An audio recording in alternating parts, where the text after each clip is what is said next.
Okay, declarations of interest. I would remind you of your responsibility to declare any interests of any of the items under discussion today. Does any member have any interest to declare in relation to any of today's business?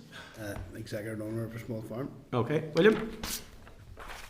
Any declarations of interest? I declare an interest in a partner in a farm business. Brilliant, appreciate it, thank you. Agenda item 3, chairperson's business. So there was a meeting with the UFU re the vote of no confidence on Monday, and thank you, Declan, the Deputy Chair. Pardon? Do you need in, William? It was just I was just looking at last meeting's minute that there's no apologies. I did send an apology through Michelle. Okay, right. Okay, we'll adjust. We'll gather that and we'll make sure it's included in the. We'll include that in the change in the minutes. Okay. Thank you, William. Okay.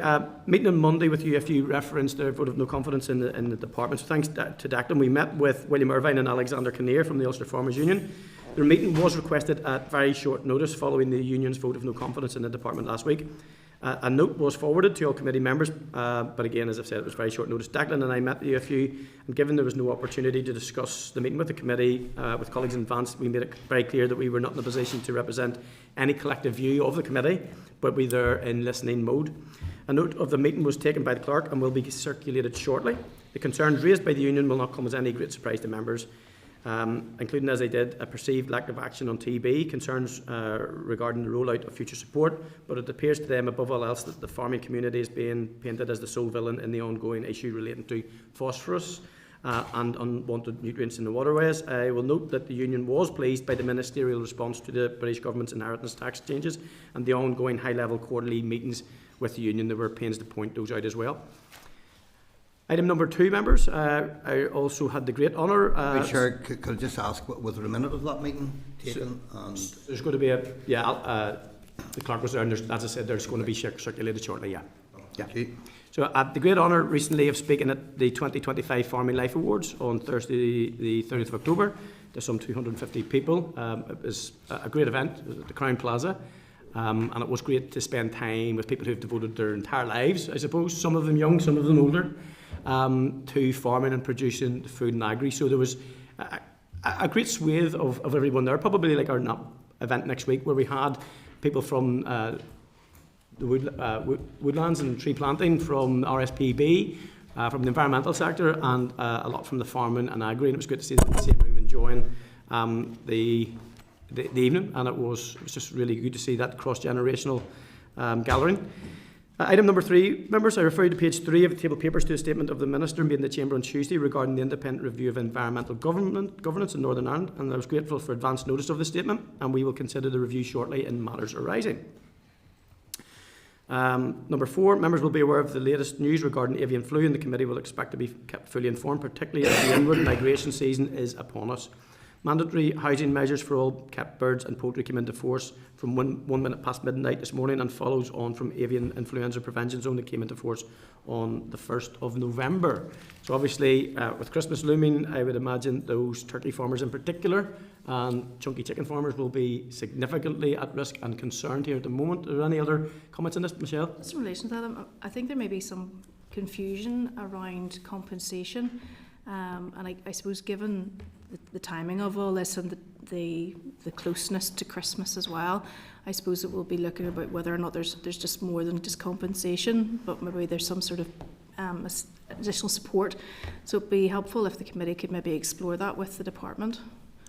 And given this is perhaps their main business for the year, and the pressures that will then place on particular farms. For some people, Christmas is their main event, and their entire business structure could be centred around that, so that compensation piece is acutely important. Is that enough for you there? Yes, Chair, so we're inquiring not just about the compensation, but whether the compensation is weighted, or if you like, or reflective of the time of the year that this is happening. Absolutely, because they're very much dependent, and this is their business. Yeah. Okay, members, happy enough. Okay, the last item of Chair's business is in relation to AFBI. There have been a number of pieces of news where AFBI has just come into the purview of concern if you like. So obviously there was one in terms of the data breach, but there's also one where some of us have been aware of some of the practices at AFBI and some concerns that have been raised or potentially at AFBI. So I know the Minister was made aware, I made the Minister aware, and I know some other members have questions in regard to that. So obviously some of that's very live, so we have to be very careful of what we say, but significant concerns have been raised. So I have a response to a query that I raised. I got the response on Tuesday of this week, which I've shared with the clerk this morning. It just was too late for me to include in the papers for today because I didn't think that was fair given the weight of stuff that we have on, but it certainly is something that we would require confidence in and answers to. And Michelle, I know you had some questions in. Chair, thank you. Yeah, I put some questions in on a priority question in on Monday with regards to inspections and so on at AFBI Hillsborough. But I've been made aware, and as I know you have, and perhaps others too, sort of video footage and photographs as well. And I think it might be helpful if maybe photographs maybe were shared with the department and maybe got some feedback from them as to what action is being taken in regard to this, because obviously it's very concerning. And I am a great advocate of AFBI, and it does worry me whenever I see what I have seen. But obviously at this stage, I would like some feedback and assurances, I suppose, both from AFBI and from the department. Yeah, I mean, it's not that many months since we were at AFBI and with a very successful visit, and I mean, it was excellent. I mean, I have to put that on the record. It was excellent. Obviously, some of the photographs and video footage that some of us have seen certainly need responded to, and we would need assurance around it. John? Yeah, well, the two things that have arisen, of course, are the data breach and also the arising and current issue of the health and welfare of animals with human-related impact in pig farms. We can't shy away from either, and we need to be officially briefed as far as is possible on both.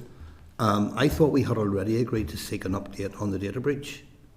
I raised this one day and I want to check if we'd had a response or whether we're still waiting for that, but we did as a committee agree to do that, and it should be fairly soon because it would be more than 2 weeks right, that we requested that meeting.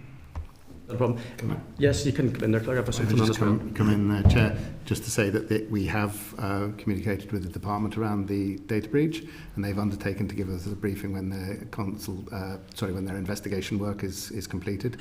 So that engagement is in place, and just vis-a-vis the whistleblower as well, if I may, Chair, just to say that if you don't mind, I'll take a little bit of advice around sharing of materials and so on. I'm just very conscious that legislation and concerns around whistleblowing, confidentiality, and the rest of it is very much an issue that requires caution. So if you're happy enough with that, I'll take some advice. I would be keen to get that. That's one of the reasons we've sort of held back in terms of sharing the footage, if you like, and that type of thing, just to ensure that the process is absolutely followed and it's fair to everyone. But there are significant concerns that have been raised, and your point's well made in terms of the data breach, because there's other traction in regard to that issue too that we're probably all receiving as members in regard to what that relates to and so on. So if members are content, then we will await the response on the data breach specifically on that, and then we'll take the legal advice in terms of sharing any further information with the department on terms of the whistleblowing.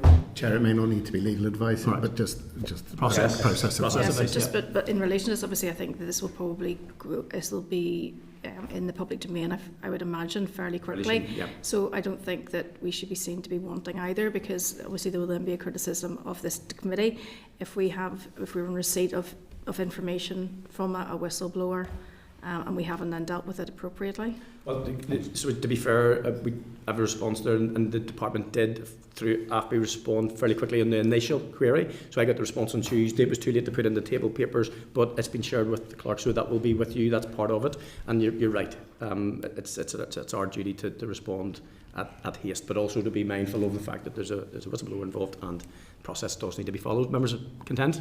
Yep. Yeah. Chair, are you content that response you've shared with me is shared with members immediately? We can probably do that.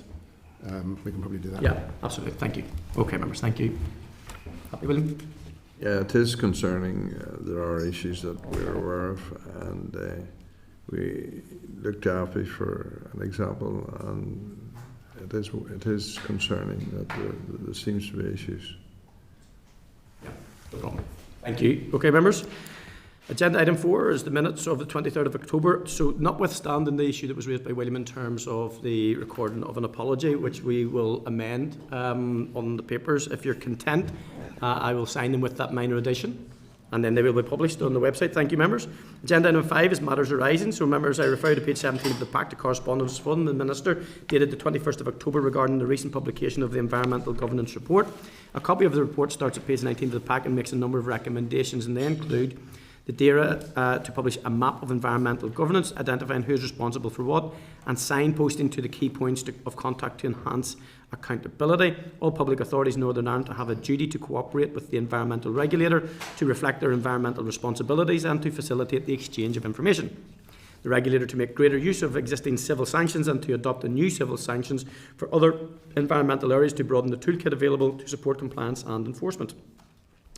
Members were content at our last meeting for the committee team to create the opportunity to discuss the report in more detail after recess, and the Minister has now made his statement in the House, which I welcomed. Attention now turns to the creation of an action plan, and we will of course want to keep fully informed of developments. Do members seek any further information at this time, or should we seek a briefing in the new year on the development of the action plan? Content with that? Yeah. Thank you, members. Item number 2 refers to pages 120 to 121 of the pack. The correspondence from the Department dated the 24th of October in reply to our letter dated the 17th of October regarding the Farm Sustainability Standard Regulations. I'll summarise this response now, but later in the meeting we will consider the regulations along with the briefing, so I don't propose to rehearse all the arguments at this point because you will have members from the Department there, you can question them. The Department advised that the provisions in respect of authorised persons are those which are already in place as set out in Regulation 5 of the Common Agriculture Policy Direct Payments and Support Schemes Cross Compliance Regulations, Northern Ireland 2014. The Department states an equality and human rights screen was carried out in respect of this on the 17th of October 2014 and was found to have no adverse impact on equality of opportunity and good relations, disability duties or human rights issues. An equality and disability duty screening carried out in relation to the Farm Sustainability Standard Regulations on the 9th of August 2024 found no effect on human rights, as the policy is concerned with rules on the environment, animal and human health and animal welfare, which farmers must comply with to receive agricultural support payments. Members of the Department states it follows Equality Commission guidelines which set out when a full screening should be carried out, and as no negative impact was identified for either of these policy changes, full screening was not required. The committee has written separately to the Department seeking additional information regarding EQII screening for those SRs, or SRs in particular, and in summary, the powers permit an authorised person to access a computer or other records relevant to the inspection. However, the Department do not carry out any enforcement action if access is denied, but instead will withhold all payments due to that business in that scheme year. If you're content, we will return to this SR later on in the meeting, and some of those matters may be pulled about again if you're content. Yep, thank you, members. I refer you to page 123 to correspondence from the Department dated 24th of October regarding environmental protection wet wipe containing plastic regulations. We were briefed on the SL1 on the 19th of November 2024, and executive approval was received on the 30th of April. The Department advises there be no change to the policy intent since the SL1 was provided to the committee, and plans to delay the statutory rule via negative procedure in November 2025 to align the coming into force date with England and Scotland of June 2027. Have you any comments? You content to consider the SR when it's been led? Thank you, members. Item number 4, refer you to page 130 of the pack. To a memo from the Clerk on the Committee for Infrastructure dated the 23rd of October advising that it seeks our views on the Water Sustainable Drainage and Flood Management Bill by the 13th of November. You will recall that we considered this matter at our meeting on the 23rd of October and agreed to consider the matter further at the next meeting to agree a response. Staff also provide some additional material to members via email on Monday of this week. Members, a copy of the bill is introduced, explanatory memorandum and the bill paper produced by Ray starts page 131 of your pack. If members will bear with me, I'll provide the context for the committee. Clause 2 of the bill introduces a statutory enabling power for the Department for Infrastructure to promote the use of sustainable drainage systems, probably will become known as SUDs, as the preferred method for managing surface water in new developments. So those SUDs are a suite of water management practices designed to replicate natural drainage processes in developed areas. Their primary function is to manage surface water runoff by controlling flow rates, improving water quality and enhancing biodiversity and amenity. Clause 2 will not make SUDs mandatory, but it does create the framework that could lead to their mandatory use in the future. Following discussion on the 23rd of October, on Monday the team distributed a raised paper and other supporting material by email to members to assist in our consideration. One thing that does strike me is that retrofitting SUDs isn't clearly addressed in the bill, which might be more useful if and when possible for addressing some existing flood risk, given how much destructive flooding appears to take place in long-established streets and neighbourhoods. Do members have any responses, or are you content with a return raising the issues of potential retrofitting? Members content with that? Content, Chair. If we could add to that, how the Department would envisage dealing with any pressures that already exist that can't be dealt with through SUDs. I said actually in the question in the Chamber the other day, SUDs alone will not deal with the position we're in now, and I related that question to investment. However, I think in this instance we could relate that issue to what you raised there, to the retrofitting, and if that can't happen or isn't envisaged that it will happen, then how they intend to deal with the existing quite very significant pressures. I agree with in that terms, John. The other issue that just comes to me is the piece where, and you rightly point out that in some instances, SUDs wouldn't be the solution that would work. But for me, I'm wondering if it is the solution that would work, why it wouldn't be mandatory, why it would be optional, and it'll come down to cost. But that's only short-term cost because that's the build cost and so on. So the lifetime costs when you do have an instance of flooding, in terms of that sort of fiscal projection and stuff. So if there's a piece in there about maybe just a discussion in around mandatory where it would fit, where it would be the preferred option, maybe just to establish. I know we can debate that anyway in the Chamber, but we've been asked for comments and stuff. So I think if we're going to give comments, it would be wrong for not to raise those queries. Members, anything else in regard to this? Well, then I would, if I can go back, Chair, I would still be keen to try and determine what impact on the existing pressures it is envisaged that this will have. I just summarise the response there, please, members. That so we'll send the back to the committee team saying that the three issues that concern this committee relate to the potential for retrofitting, how the department might respond or would respond. Does the legislation deal with pressures that cannot be dealt with by SUDs alone, that may need additional resourcing or practices to deal with floods?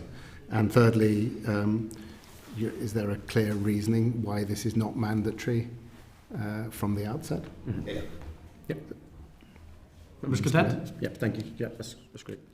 Okay, item number 5, you'll recall the committee recently asked NI councils for information relating to odour issues and how they deal with them. We also wrote to Shared Environmental Services seeking their input. To date, we have received 7 responses from councils and a response from SES, which is in the packet, page 153, is that right? Yep, 193. The SES response states that it was created in 2015 to support councils to meet their environmental responsibilities by undertaking habitat regulation assessments on planning applications and local development plans on behalf of all local councils. However, the regulations do not extend to the protection of public health and therefore has no role or remit in odour assessment and provides no advice in this regard. Members, given the deadline for responses from local councils was the 31st of October, I recommend the committee ask the team to follow up one more time and that we then consider, so there's 4 councils were written responses from? Yeah.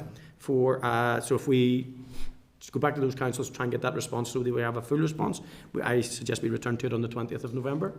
Members content? Yep. Thank you. And members also content to note the response from SES? Yeah.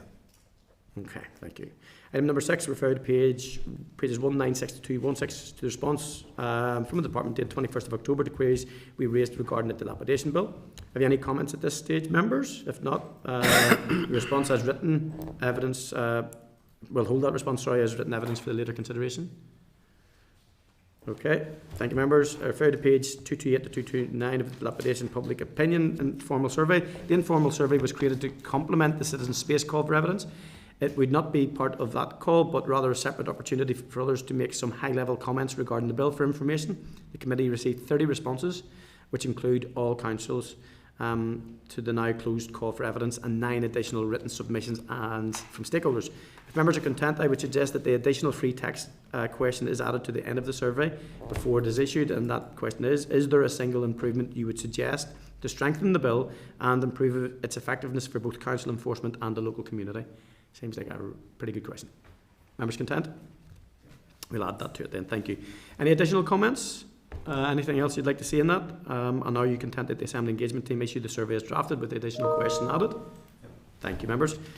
Okay, Matters Rising 8 and 9. I refer you to the table of papers starting at page 14, the written briefing from the Department dated 3rd of October and correspondence from the Department regarding the recent occurrence of Asian hornets. This would, under normal circumstances, be under its own agenda item. However, the update arrived after the pack was issued on Monday. I would thank the Department for what is effectively a detailed running commentary of the situation. Members, as we are aware, the Asian hornet is listed as a species of union concern under EU Regulation 1143/2014 under Annex 2 of the Windsor Framework and pose a significant threat to honeybees, native invertebrates and crops. Asian hornets are stowaways that move with imported goods and on transport, although their exact means of arrival here may never be established with certainty. The Asian hornet captured on the 10th of October was the first confirmed occurrence for Northern Ireland, leading to the discovery of currently the most northerly nest in the UK and in Ireland. NIA had already obtained specialist Asian hornet response equipment, leading to the successful removal of a nest on the 18th of October. However, overwintering queens can reproduce, indicating potential for establishment here. The monitoring and trapping programme in the Dundonald area is continuing and no live hornets were noted by the 28th of October. The operation will soon be wound down for the winter with follow-up monitoring in the Dundonald area in spring 2026. NIEA is working in collaboration with the Irish National Parks and Wildlife Service and the National Biodiversity Data Centre in Waterford through the Shared Island Biosecurity and Invasive Species Initiative. DAERA's Asian hornet contingency plan is being reviewed, but reducing the risk of further Asian hornet entry is unlikely, and focus will be on response, early interception, preventing establishment and shifting to long-term management if needed. In relation to our query regarding projected costings, the Department states they have not yet been developed. However, specialised response equipment totalling £4,539, including hornet suits and an electronic tracker, was procured prior to the Dundonald incident.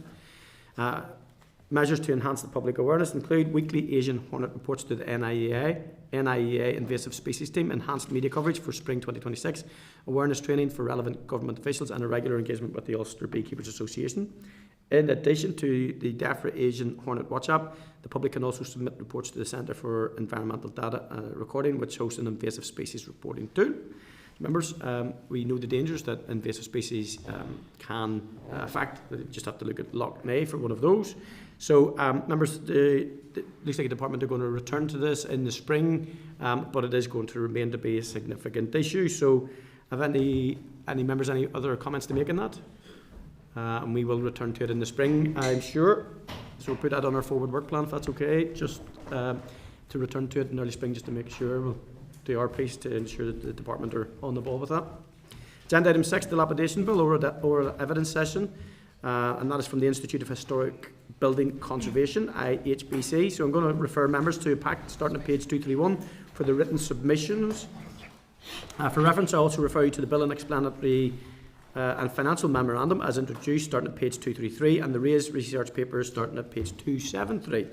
Members, I now welcome the following representatives from the Institute of Historic Building Conservation to the meeting and invite them to provide their evidence to the committee and answer any questions. We have Dr. Joanne Curran, NI Chair, and Mr. Dawson Stelfox.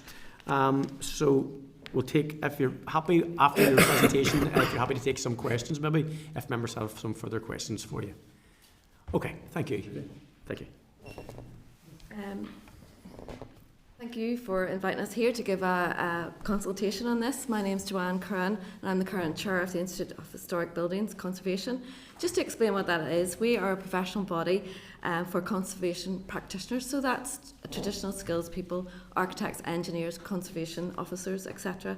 And we exist to establish and develop the highest standards of conservation and support heritage-led regeneration. So we're a network of regional offices, of which Northern Ireland is one, and we have links to the Republic of Ireland, and we host training and events and give advice on conservation. I'm here with myself as chair and Dawson Stelfox as a member of Historic Institute of Building Conservation. Morning members, and thanks for inviting us here. I'm going to briefly run through our views and opinions on the Dilapidations Bill, and then more than happy to enter into discussion or take questions from you on that. My background is I'm a conservation architect. I was also involved a bit with the submission made by the Royal Society of Ulster Architects although that covered slightly broader issues than we're talking about today.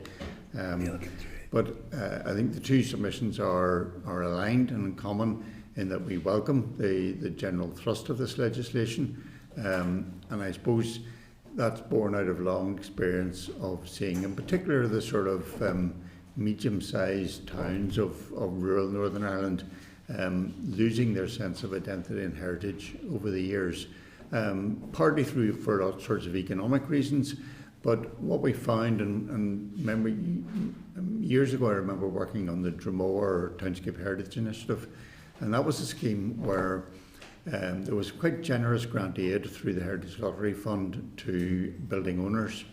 In some cases up to 50, 60, 70% grant aid to do work to refurbish buildings, run by a local community group, very strong local community group, who were very keen to try and get more empty shop units and things reused in their town centre. And what they found at that point was there were buildings which are unused, derelict buildings, but the landowners wouldn't accept the grants on that because they were effectively holding on to see if they would at some stage get demolition or allowed to be rebuilt, or in some cases even turn them into car parks. And this is centre of Dromore, a designated conservation area.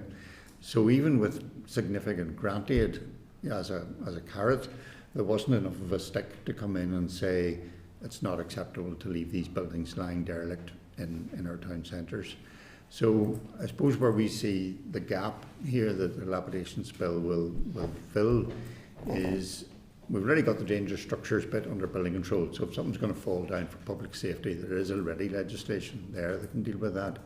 But for the general decay and disuse of the buildings, there's no measure of stick at the moment to go in and try and put pressure on landowners to either do the buildings themselves or to put them in the market and sell them to somebody who will do them.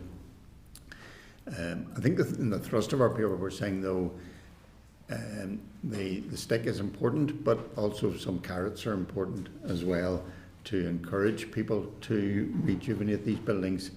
And those carrots could be through grant aid, but potentially more useful through the rating system to give encouragement for people to invest in their buildings and put them back into use again. So the bill is welcomed, but I think there are measures which could reinforce the effectiveness of it. Is there more incentive for, in particular, if you think of the small buildings, in the town centre, we're not talking about very large buildings here. So having welcomed the bill in general, our paper does outline some concerns we have, and they're, I suppose, the nature of things that tend to be quite maybe pedantic concerns, or they could be down to the meanings of one word or something, but you'll be used to that as members of the committee in terms of what happens. And the risk in this is that the measures in this bill are used to bypass the normal safeguards of heritage which are enshrined in the planning laws.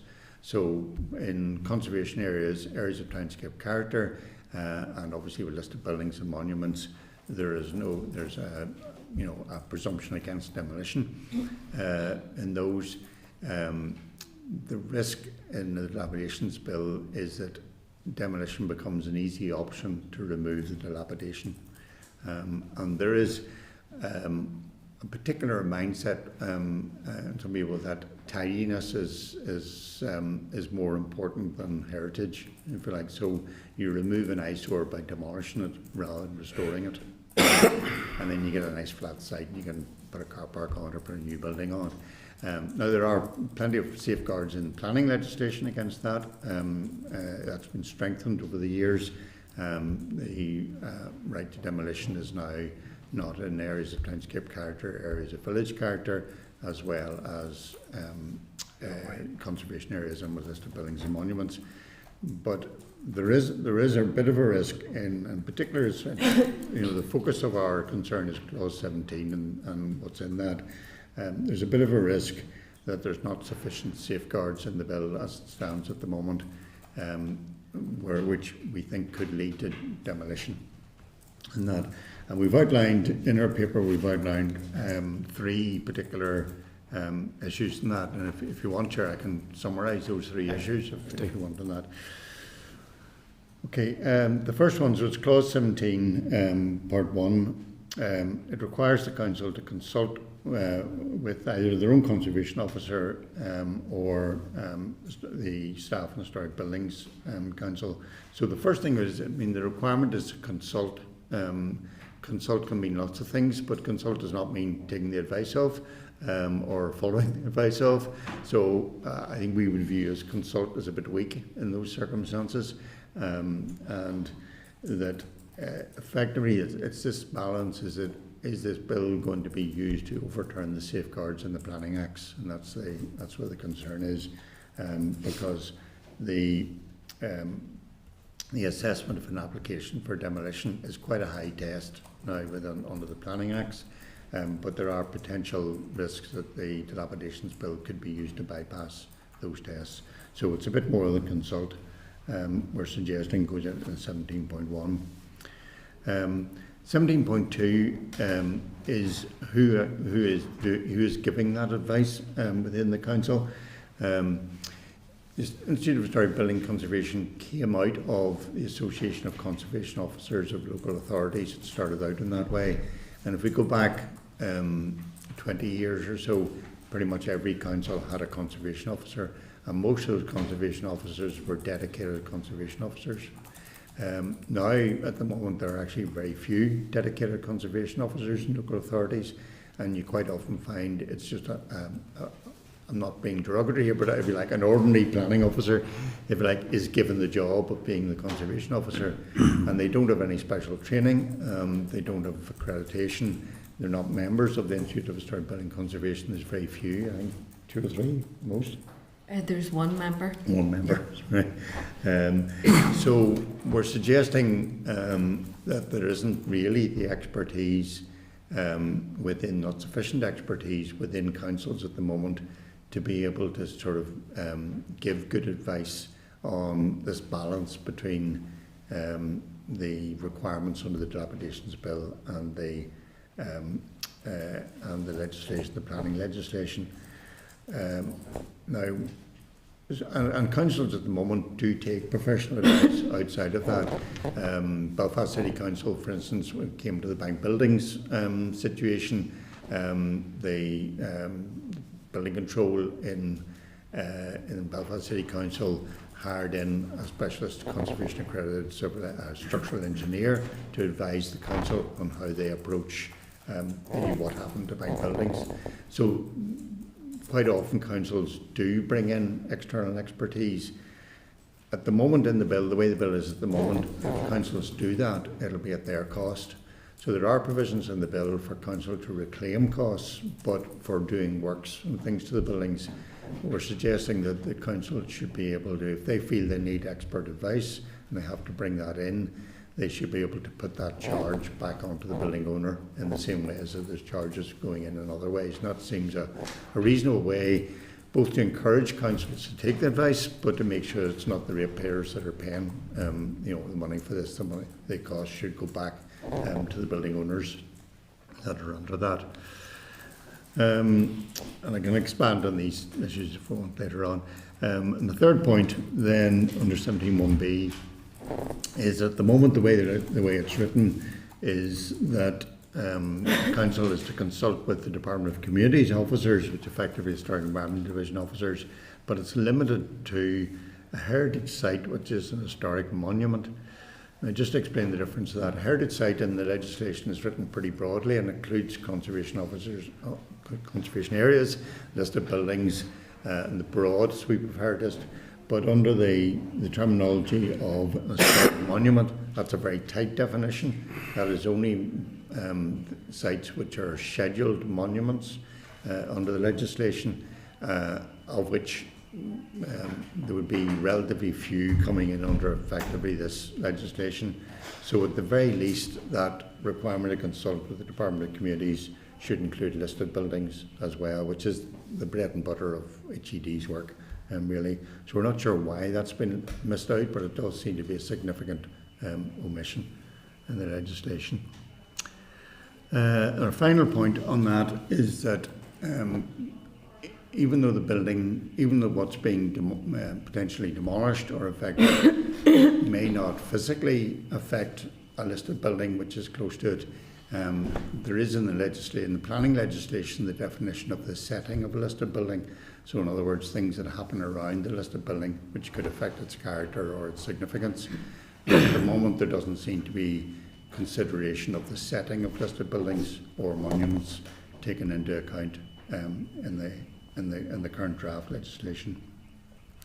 So I think that those points that we've made, they're relatively technical points, but I think they would make a significant difference to both the effectiveness of the legislation, but also this balance between regeneration and protection and demolition. Thank you. Okay, thank you very much.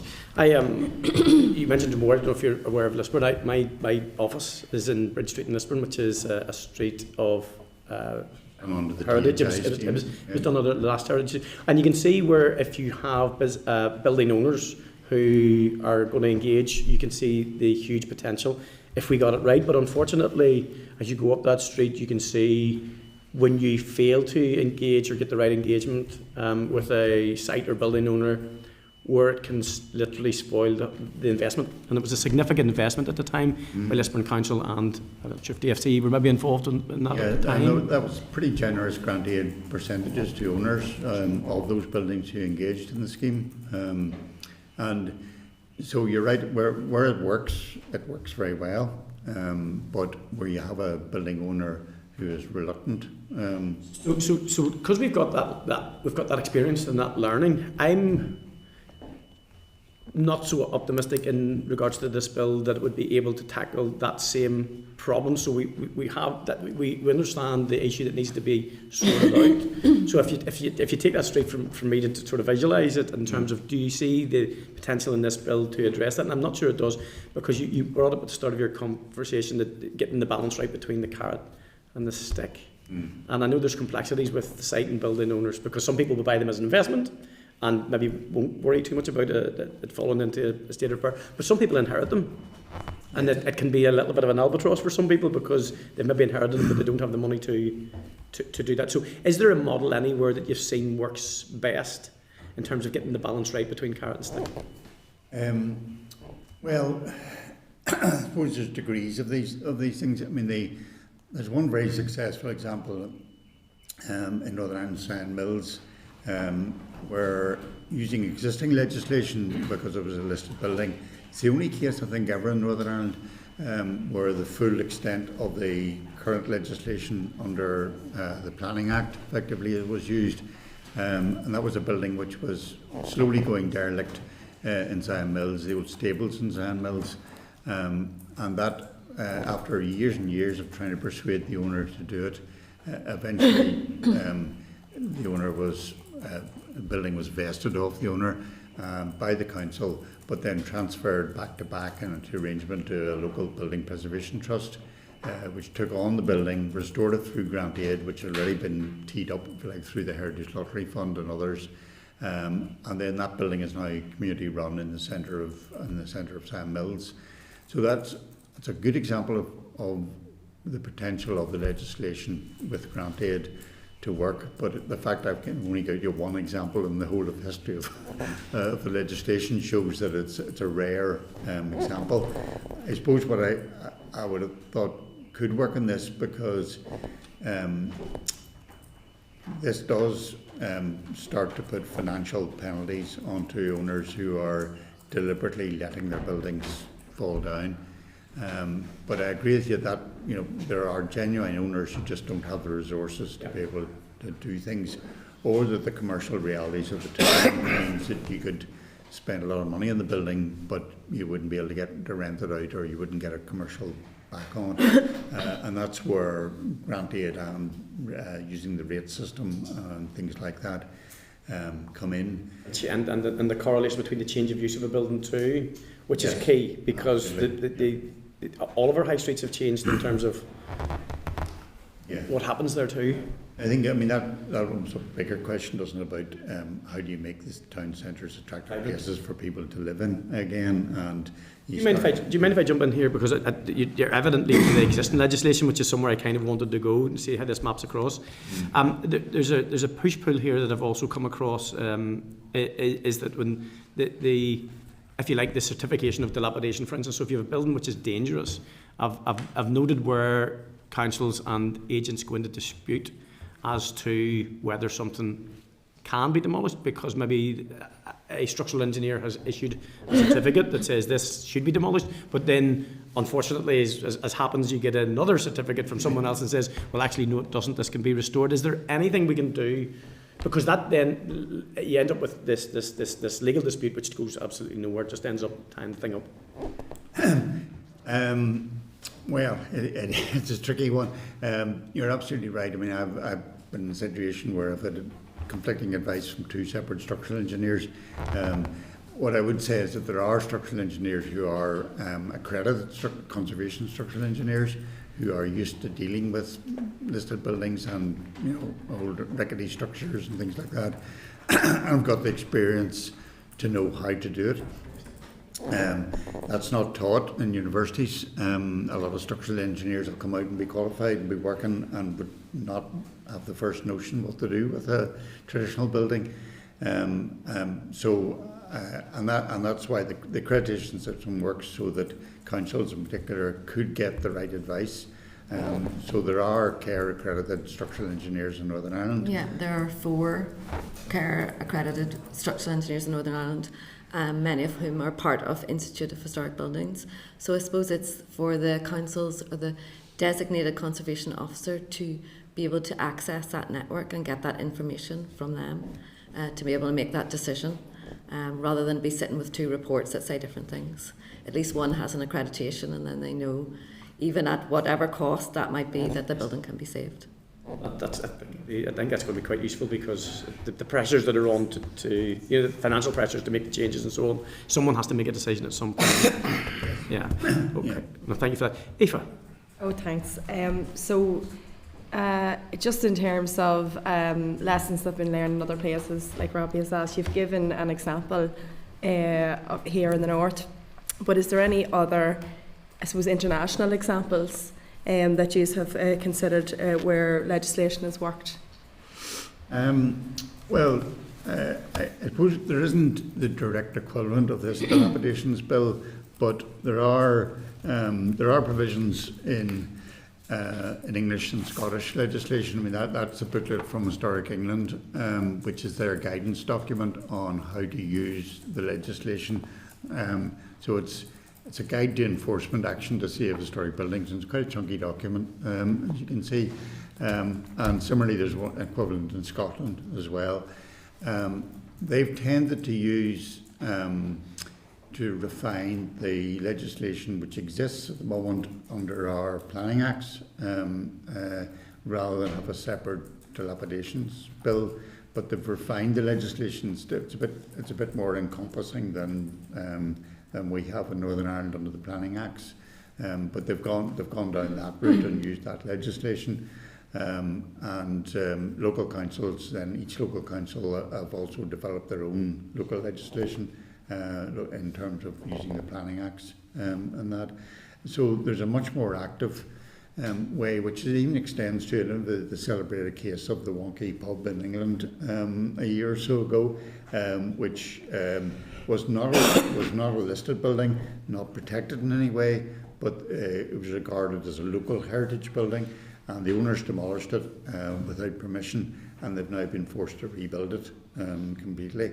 And that building wasn't even protected by, if you like, the national legislation, but it was a local list, which was something the council had drawn up. So I suppose what I would say, there's been much more proactive use of the powers that exist under the Planning Act, but the focus of that is on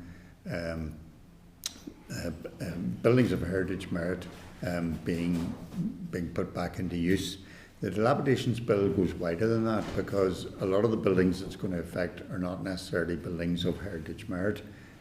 It's trying to, its focus, as I read it more, its focus is about regeneration of village and town centres, and it's trying to get rid of the dereliction and dilapidation that's within them.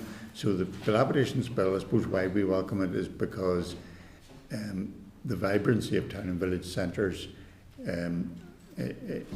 affects not just the people who live in them and work in them and things, but it affects the general state of the historic environment within those town centres as well. Because the buildings are looked after, then they're going to be invested in and maintained. So I think I suppose why we see it as good, this approach, is because it's a wider bit of legislation than just focusing in on historic buildings and conservation areas. And what our concern would be is that there's adverse effects on the conservation areas in the drive regeneration, because if it's not a listed building, it's an unprotected building, then demolition and rebuilding quite often will be the easy option and maybe the cheapest option. And I appreciate your answer, and that's very useful. But I suppose I would go further than that again. Is there any examples across Ireland and across Europe? In Ireland, each county council has a designated conservation officer now, and they're appointed now as part of that. A success story that someone who came to give us a presentation was from the town of Ramelton in Donegal, where the county council conservation officers had worked with a local business. It's a bit like our Townscape Heritage, and done a successful scheme there in terms of regeneration of the high street in some Donegal towns. So I think the difference we would see there in terms of that is they have designated conservation officers within their councils as well, which helps them making decisions and having that accreditation, as we spoke about with the chair. Okay. And just lastly, the IHBC often talks about heritage as climate action. So do you think that this bill helps embed that idea by prioritising reuse over rebuild? Well, the quote we always use is the greenest building is the one that already exists. So our remit would be to see the reuse of that. I suppose it can't be at any cost in terms of danger, risk to the community and that, but that should be the starting point for that with a historic listed and important building or monument. Yeah, there's a lot of evidence, growing evidence. The condemnation of existing buildings or heritage buildings has always been that they're cold and damp and leaky and everything like that, and much better to knock it down and build a nice new building which conforms to all the modern regulations. Firstly, there's a huge amount of work being done now on how to successfully upgrade historic buildings. There have been lots of disasters in the past, including what we saw in the news about external insulation and the failures of that. But there's been a working party between the statutory bodies of England, Scotland, Wales and Northern Ireland, which RHED are represented on, and they've produced very good guidance now on how to upgrade traditional buildings to make them suitable. And all the evidence of that is that that's a much lower carbon use than demolishing and starting again. So we're going to see an even greater thrust towards reuse of existing buildings, not necessarily historic buildings at all, old 1960s and 70s office blocks and things being repurposed and reused. So the climate change agenda is driving in the right direction of keeping existing buildings, but it's quite a complex subject in itself, that in terms of how to do it right. Okay. Thank you very much. Thank you. John? Thanks, Chair, and thanks to you both. Look, I think this is very useful information you've given us, and your knowledge of the heritage of our town centres, and most important as we try to refine and define any bill that comes forward, given that it's better than, and you've acknowledged this, the current do-nothing position. The two areas, they're not the only two areas, by the way, that I'm particularly interested in relation to the bill, but two that I'd like to focus on in relation to our discussion are, first of all, the carrot and stick thing. Now, this committee talks a lot about carrots, not always in a horticultural or agricultural way, I should add, on a very regular basis. The carrot on this one, I'm keen to know if you think it should involve some criteria. Because whilst I have, as a local councillor for a number of years before I came here to be an MP, and involved in other community activities as well, and many, many times I have encountered those who are deliberately property banking their asset until a later stage for value or for change of use, and there are planning challenges there, which I acknowledge. But you know, we need to caution against using public funds to boost profitability, especially for those who may not need their profitability boosted through public funds. So the criteria to the carrot is the question I'm asking very specifically. Do you agree with that? And I'm acknowledging fully, by the way, and you will have experienced these people, those who are asset rich in this regard, but cash poor and limited in their means, and I totally acknowledge that. Yes, there's already, I suppose under, I think it was PPS 16, which is enabling development.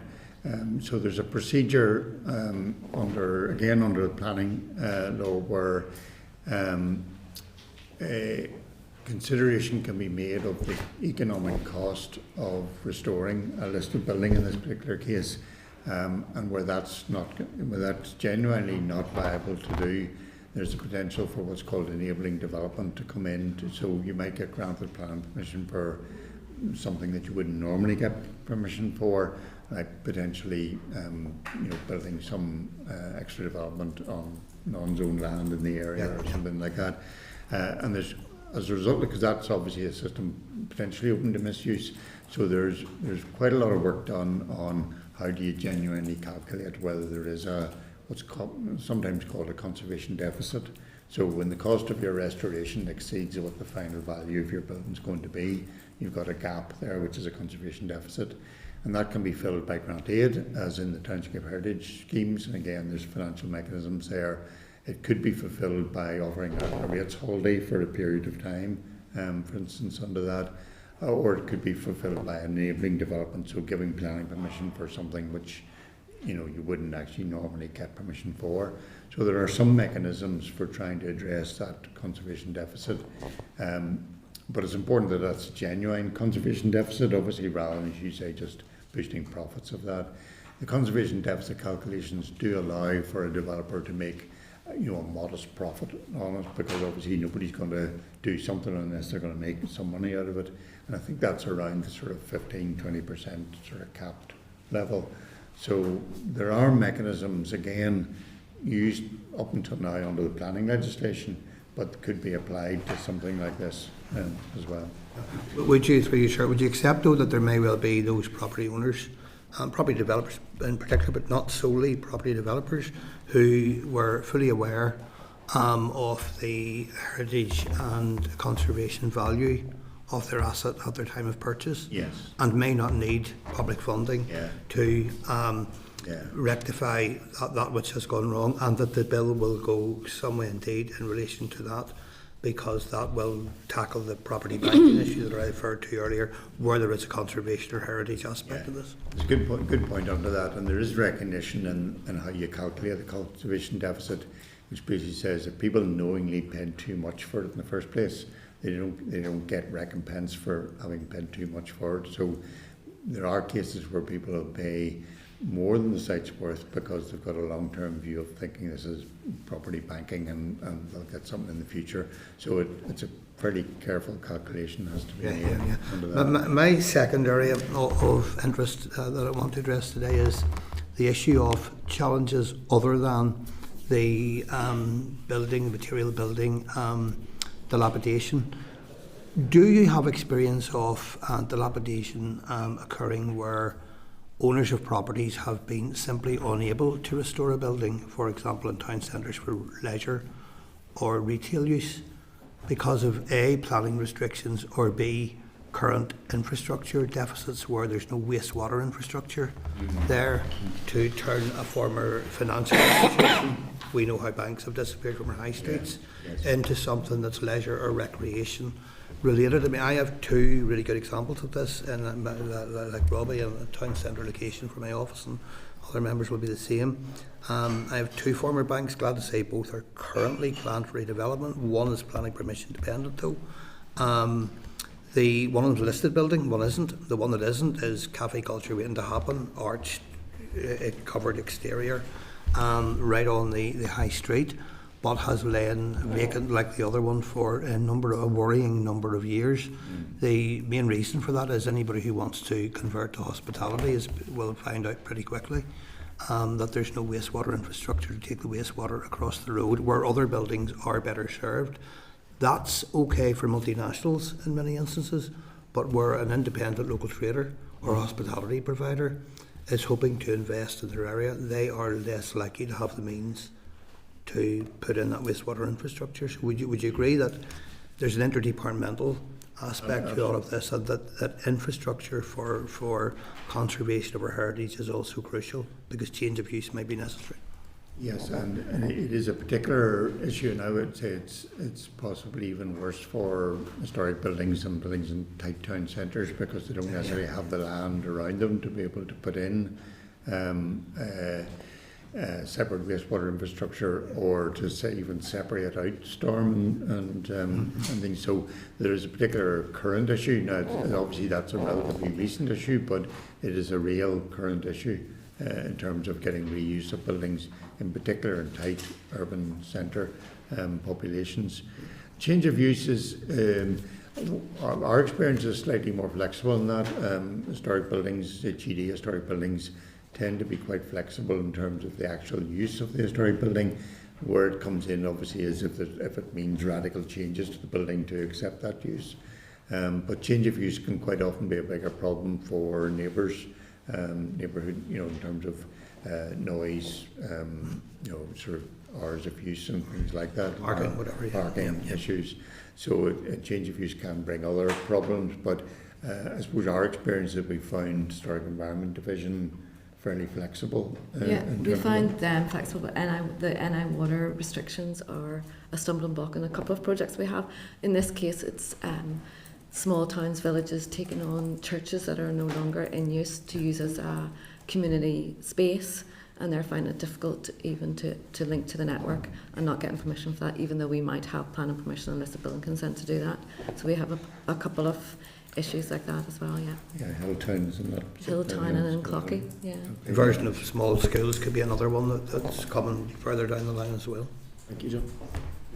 As you can see, there's a lot of interest here today. Could I just finish John's point out, or maybe I don't know if it was John's, it certainly struck me that there's also a shortage of skilled work people in specific areas. So there's a challenge of, so for instance, we know we can't get thatchers.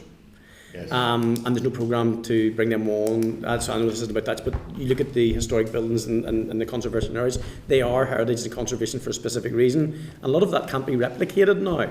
Is there any work ongoing? And I want to keep this brief because I want to bring other members in. Is there anything that you're aware of? I could talk to you. We could both talk to you for a couple of hours on that. The CITB have been quite good at setting up and doing training for that, so they are very much leading that, and we would work with them on that. But there is a shortage of traditional skills in lead work, in stonemasonry and thatching, on all heritage skills that needs to be actively promoted.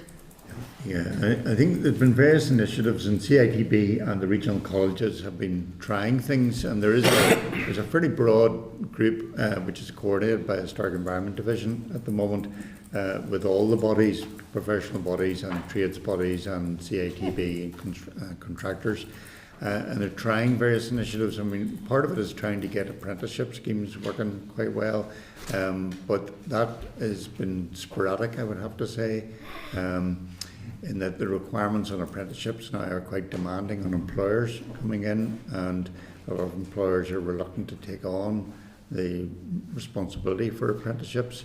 In particular, with the traditional skills, I mean, this applies across the construction industry, but traditional skills, there's not quite enough flow of good quality work to get specialist contractors in. So in England, Scotland, you have main contractors who specialise in conservation work. They can bring in apprentices, they can train people up because they've got a continuous flow of work. In Northern Ireland, we don't tend to have specialist main contractors. We have a lot of specialist subcontractors. But the main contractors, the bigger contractors, tend to hire in those specialist subcontractors, and that doesn't leave as much scope for bringing on apprentices and training apprentices. So there is a skills gap there, absolutely. Thank you. And members, we have another couple of evidence sessions programmed in this morning too, so if you could please be as concise as possible. William? Thank you, Mr. Chairman. Thank you for the presentation. How do you see this bill, and do you believe it will be effective or not? I think it could be effective if the councils, in particular the councils, have dedicated resources to it and get the right advice and right expert advice. At the moment, I would have to say, and hopefully nobody takes offence at this, I don't think the capacity is there in the planning offices, in the local councils, the expertise or the capacity to take this on effectively. So I would say if it's going to come in and be used, then there will need to be an investment in the resources within the councils to do it. My experience of planning, and I've quite a bit of experience to deal with them on a regular basis. You say there's issues around planning, but in my experience, planners consult HED in every instance of this, setting on listed buildings or anything near listed buildings. Planners are quite rigid in the fact that they accept, in my experience, accept HED's response to these situations. Well, I suppose there's both the planning officers and the councillors then in terms of what they accept as well. I mean, there has been a rise in cases where councillors have overridden the advice of HED, and then of course it gets potentially called into the Department of Infrastructure for a sort of final look at that. So that mechanism is there, and I do see that happening. I think in this particular case, I mean, you can imagine what I would say coming from our point of view is that we think HED normally give quite good advice, but there are cases where things are more balanced or more nuanced, and that's where you need potentially some external expertise to come in and sort of give that judgment. In the dilapidations issue, I imagine that economics are going to be, play an even more significant part in this. So where does that expertise come in from when you've got a building owner or developer who is making the economic argument, and then who's assessing that economic argument? Because the councils, I don't think, have that expertise.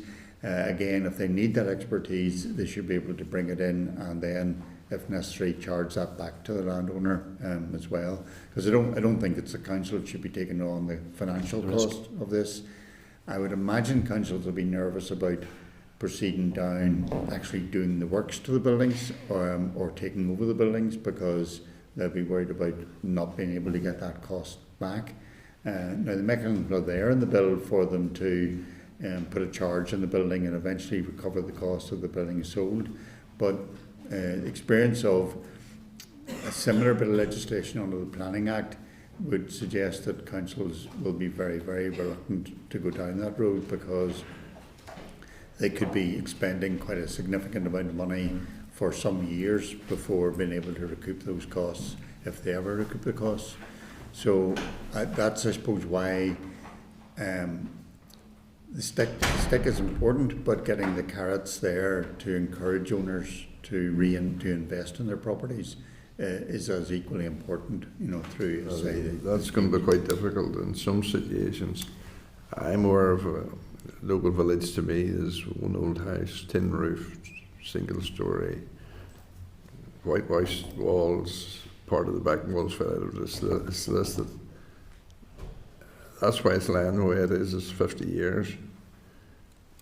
In my eyes, HED are very rigid in terms of listing. There are buildings well worth being listed, but there's other buildings, and it's a judgment call, of course. But some other buildings, you just wonder why they are listed. Yeah, and that's a judgment call. It is possible to challenge the listing, obviously, is to get expert advice and say, does this building meet the criteria for listing? There is a mechanism for doing that. But I don't know the particular building you're talking about, but there are I mean, my experience is that, you know, in a lot of cases there are solutions to it, but it may involve, you know, selling it on to somebody who really wants to restore it or finds a way to restore it, or finding a mechanism for a change of use can potentially bring grant aid in, depending on what the use of the building is.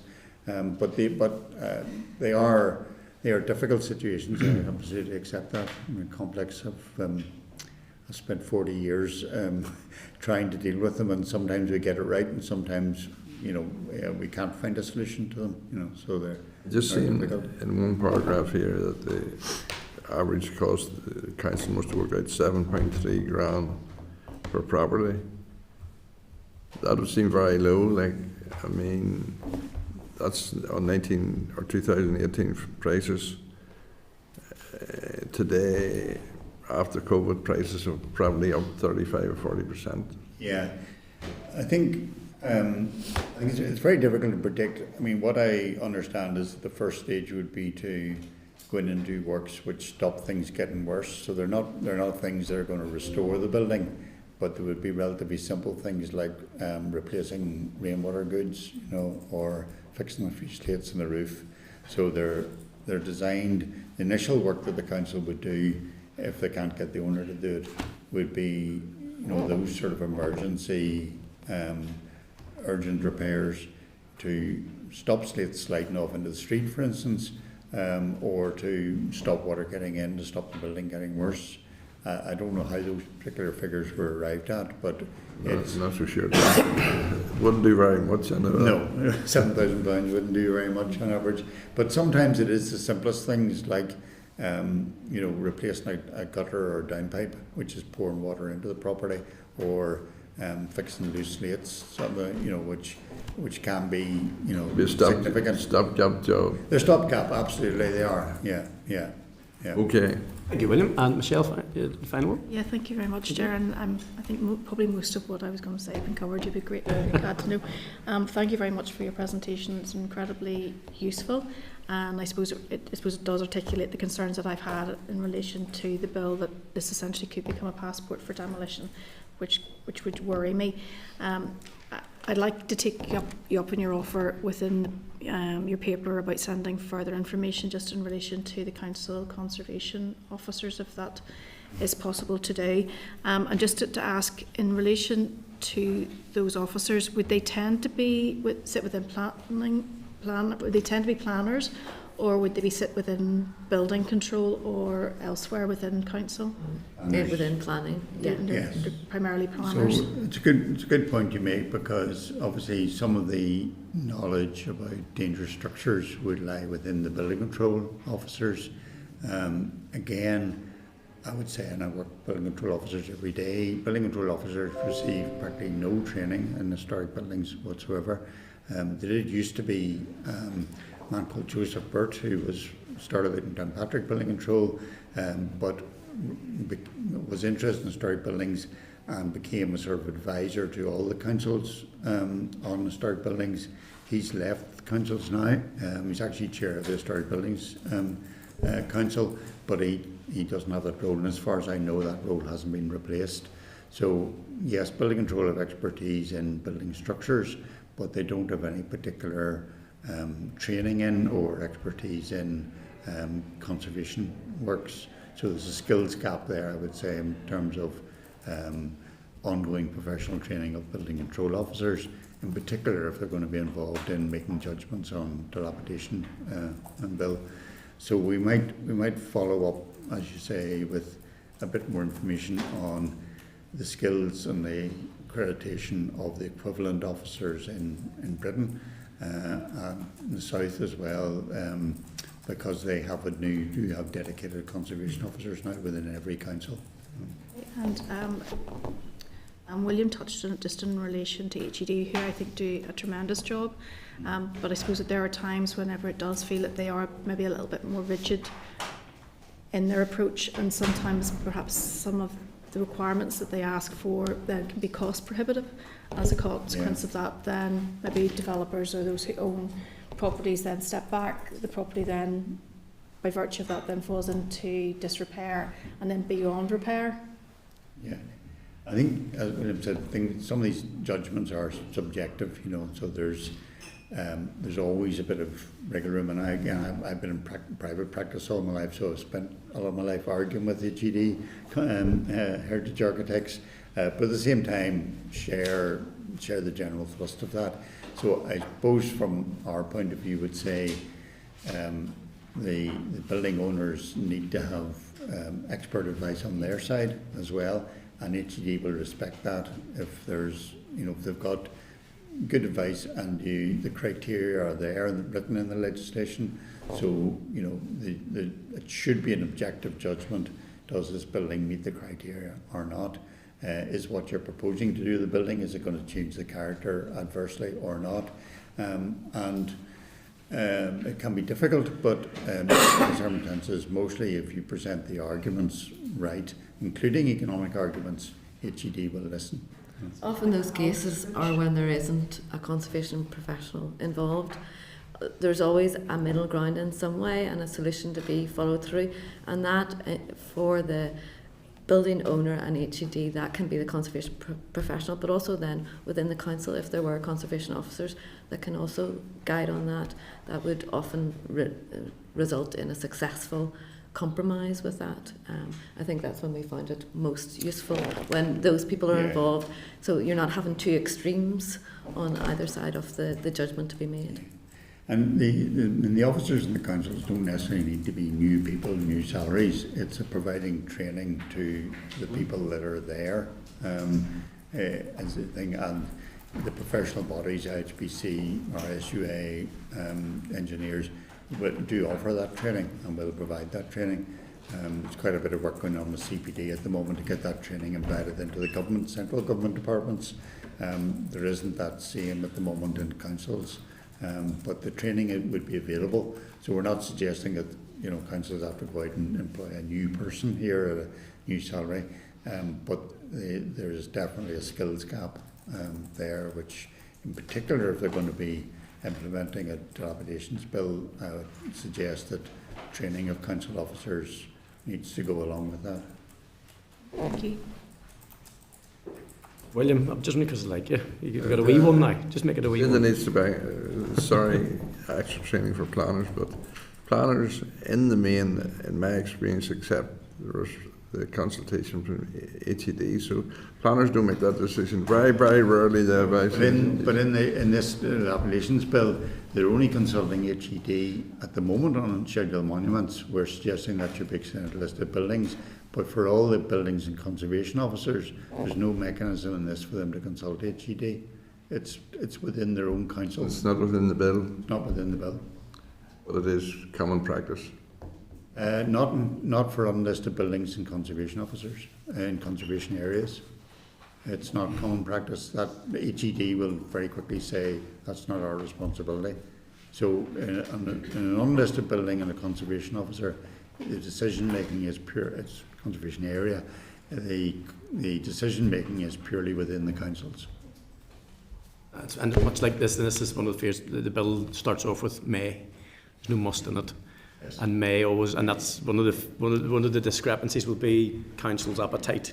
Yes, as well. Okay. Yeah. Well, I think you'll have assessed that there's significant interest on the committee for this bill, awareness, and the team are absolutely hungry for more information. So thank you very much for spending so long with us today, and thanks to the members for those very useful questions.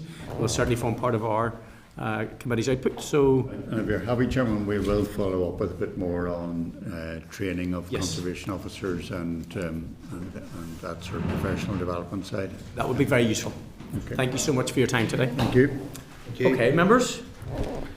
Okay, thank you. The next agenda item is agenda item 7. We're staying on the dilapidation bill, and we're going to have an oral evidence session with Retail NI. So members, I'm going to refer you to the pack starting at page 333 for the relevant briefing paper. So we're going to welcome the following representatives from Retail NI to the meeting and invite them to provide their evidence to the committee and answer any questions on that. We will have Mr. Glyn Roberts, Chief Executive, and Mr. George Dorrian, the Policy Advisor. Just make members aware, we are going to facilitate a sort of a live photograph, if you don't mind, in terms of this session for Retail NI. So we'll just conduct the meeting as normal, and I think Michael is going to assist us with that. So that'll take place just at some point during the meeting when we have all of the members in attendance. Is that okay, Michael? So, Sarah?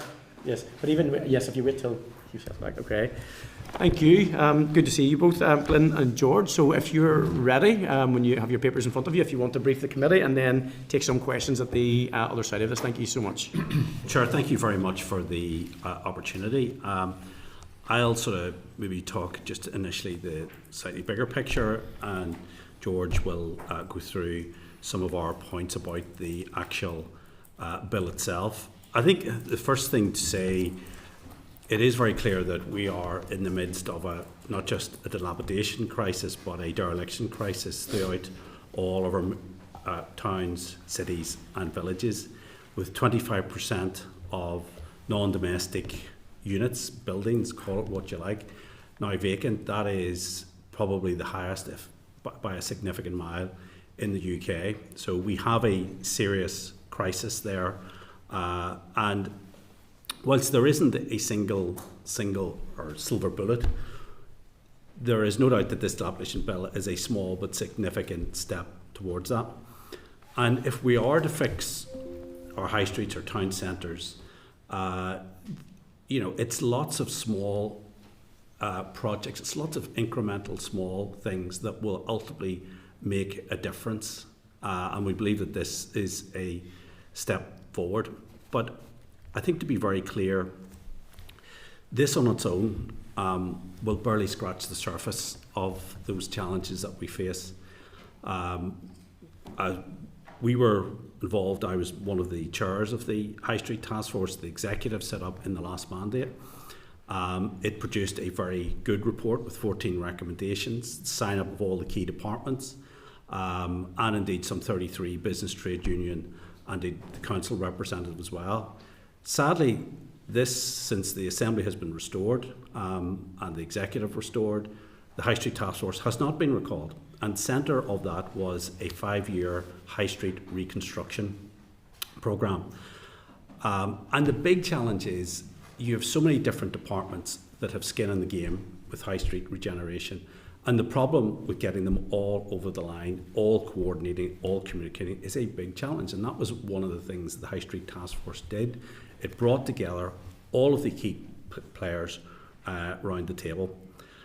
I think there's a couple of just, I suppose, brief observations that one of the things we clarified from the department gave this yesterday, because you're aware that DAERA currently have responsibility for village and towns below 5,000 square foot. This does not apply. This applies across the board, so there's no, if you like, population limit in this. I think it will have significant challenges for councils, and George will cover that. And obviously, I know the councils have made themselves representation on that. I think there are some issues about clarification. What is a structure? What is a building? What is it? Dilapidation versus dereliction. In my view, they're two sides essentially of the same coin. So there are some definitions there that I think do have to be clarified in there. But I am absolutely optimistic that we can turn around the situation. I wouldn't be doing this job if I didn't believe that. And in many respects, looking at the high levels, almost industrial levels of dereliction and dilapidation in our town centres and high streets, instead of seeing them, and indeed it's about changing that narrative, about changing that conversation, instead of seeing them as the failed businesses of yesterday, it's about seeing them as the new businesses of tomorrow. This was some good work been done in terms of Department of Finance with the Back in Business scheme, which gives new start businesses that take up an empty, derelict or dilapidated building 50% rates relief for the first 2 years.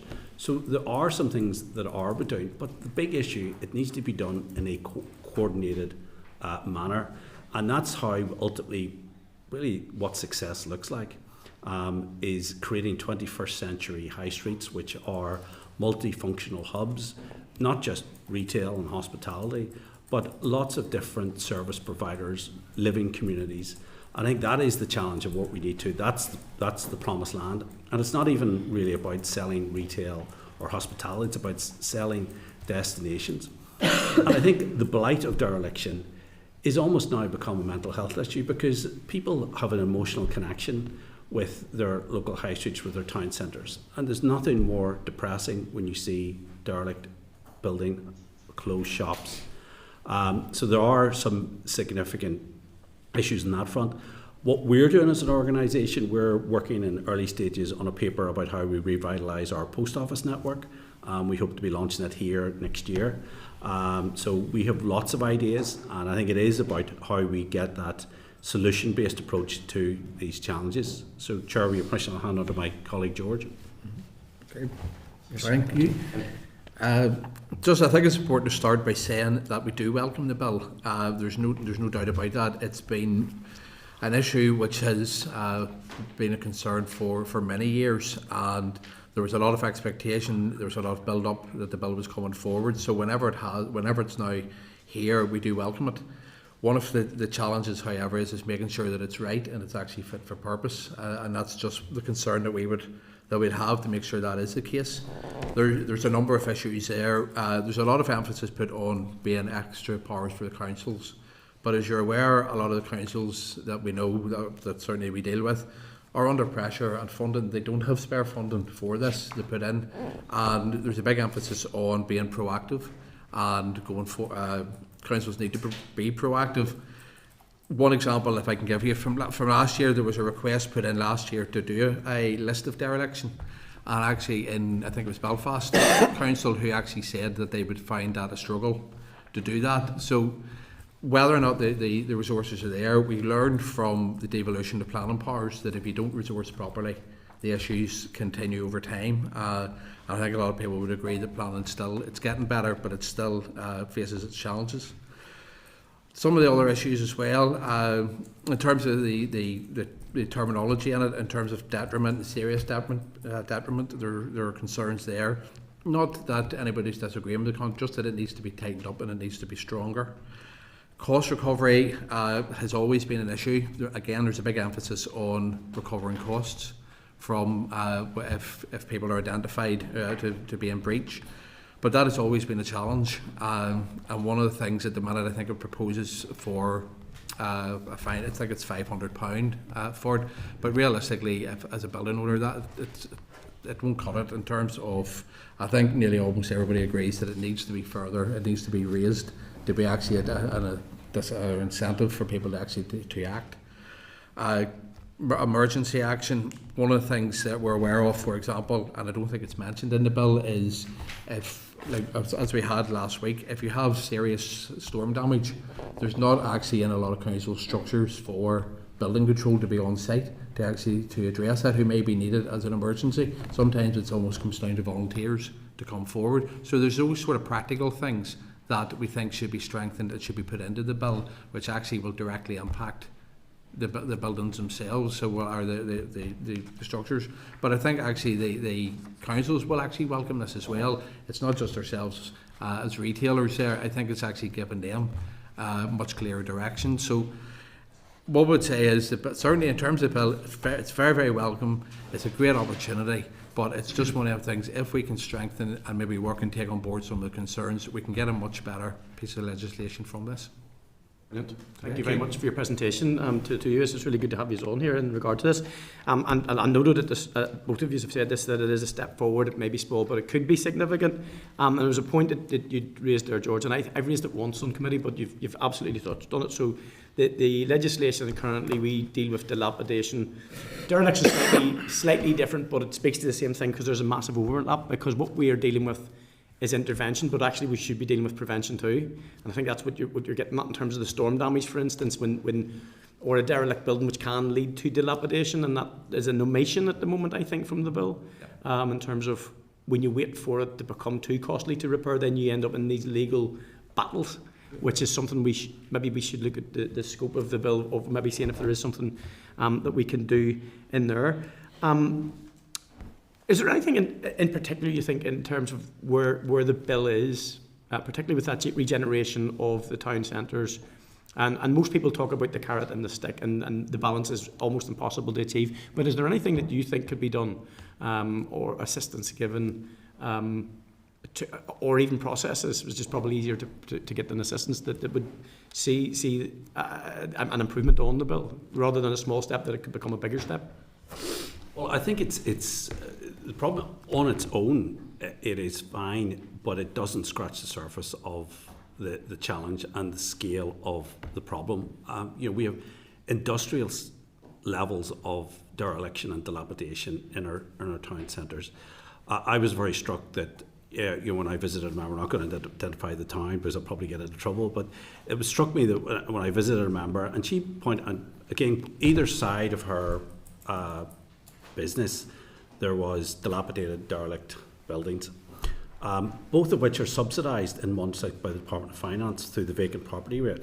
One of them had taken the roof off to get around not paying rates. And she doesn't get any help, doesn't get the small business rate relief scheme. I think there's surely something unfair on that. So that's something we are working through with the Department of Finance. But it needs a coordinated approach. There's about 6 or 7 executive departments that have responsibility for high streets in some shape. It is probably the most cross-cutting issue that the executive faces. And I don't think I'm speaking out of term, Chair. At times the executive is very siloed, and getting all ministers on the same page is a challenge. So one of the reasons why we wanted the High Street Task Force recalled, and it was ably chaired by Declan Curran and Gary Middleton, two juniors in the TEO. It wasn't that it's an end in itself, but it was able to coordinate and communicate and make sure we were all on the same page, moving in the one direction, bringing councils, executive, business, our colleagues in the trade union movement were there. And that's the type of approach that we need. And I think this bill could be far more enhanced if we have other government departments playing their part as well in this. And it's saying this in isolation. Yes, is it positive step forward, but it will not scratch the surface of this problem unless we have every other executive department playing their role in this as well. I agree with you, and I agree with you on the High Street Task Force piece as well, because it very much would have led us into a much more preventative, proactive space where we could have been better informed. And now, obviously, it's welcome that the bill's coming forward, but we probably could have been stepping off into a better space. I also agreed, and I'm just going to lean into this point, you mentioned the impact on mental health. So, I mean, our environment, the dilapidation of our environment does lead to the social dilapidation. It absolutely does, and all of those things are interlinked. In regard to this then, just to expand on this, will be my final question, do you see any opportunities either with existing legislation outside of this that might help facilitate that wider piece that you're alluding to in terms of the other responsibilities in and around rates, for instance, and that? Or are there other pieces of legislation that need to come alongside to assist it, or is it perhaps in regulation and policy that can be tightened up? Well, I think first of all, it's not about necessarily more money. It's about the executive and councils working smarter and having a coordinated approach. I'll give the example. You were dealing with the fallout with the closure of the Kilray Bridge, and that has a huge impact on the town. But again, there are several different departments that can be part of the solution there. Communities, with what they did in Sandy Row with that fund, again, very welcome. There was the Rates Hardship Fund in finance. Now, I know I'm straying a bit, but I'm just illustrating a point that this cannot be done in isolation. I think the other thing, and this is something we've fed through to the Minister at different times, we have members in every village, town and city, and there's no doubt in smaller villages and towns, there is a definite feeling from our members they feel left behind, that their voice is not being heard. You have many places that don't have a traders group or a chamber of commerce, and we have worked hard to try and revitalise that chamber network and traders groups. And there is a definite feeling that those smaller towns, they do feel left behind. They're not getting the big infrastructure investment. They're not getting the focus. And I think that was illustrated again by the situation in Kilray, with the bridge being closed. We were working and assisting with the traders in Sandy Row. Hopefully we're making progress in that. But again, there's so many different players, departments, and it's getting them on the one page. And that's probably the biggest thing that we would have to say. And it's not just us using this dilapidation bill to push for other stuff.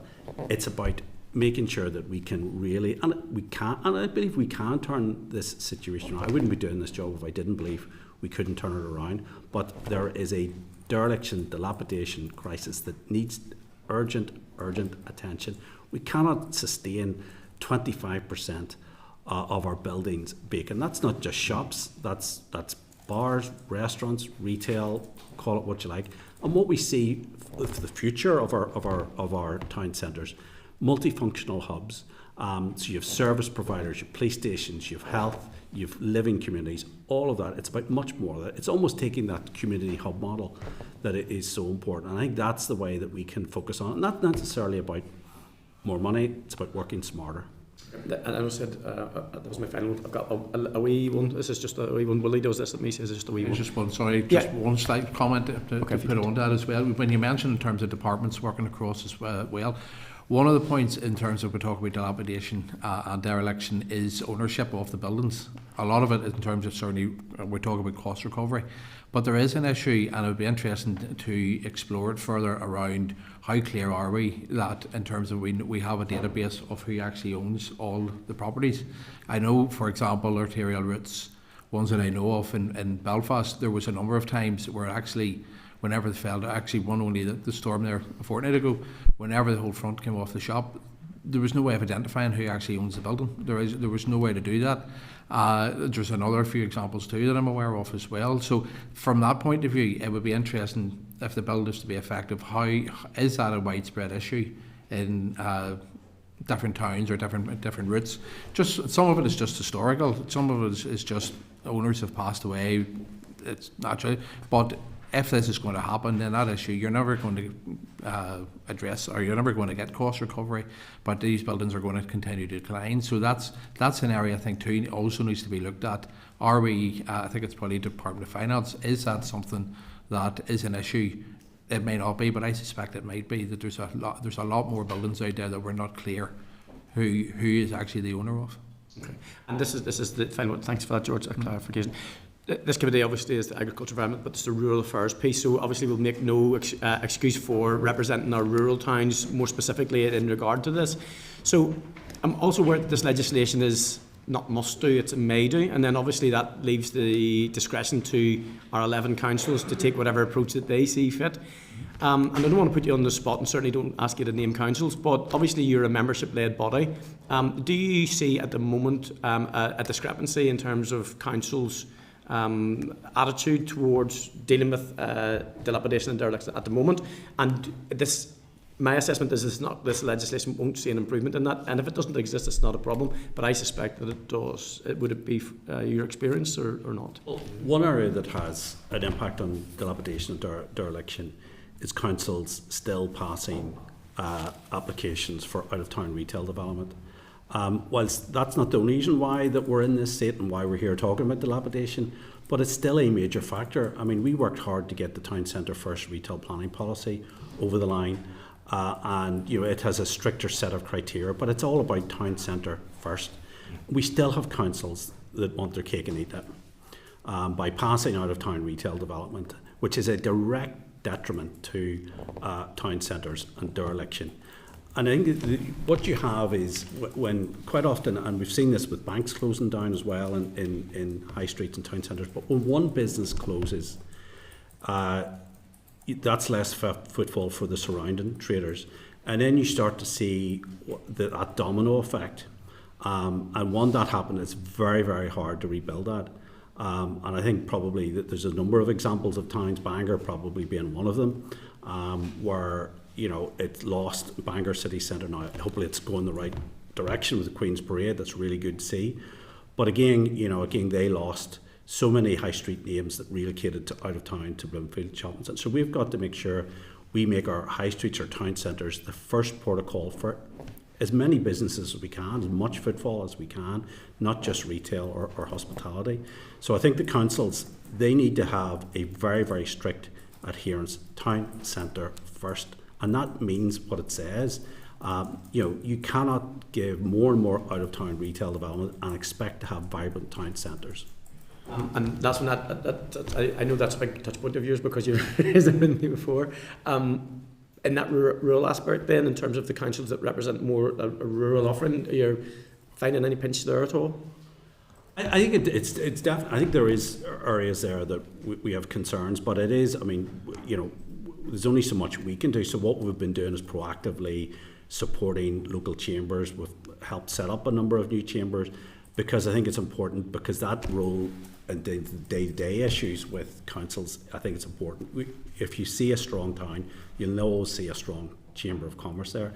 And I'm very conscious that some of these chambers and traders groups, they're all volunteers. A lot of them don't have paid staff, but they work incredibly hard and very committed.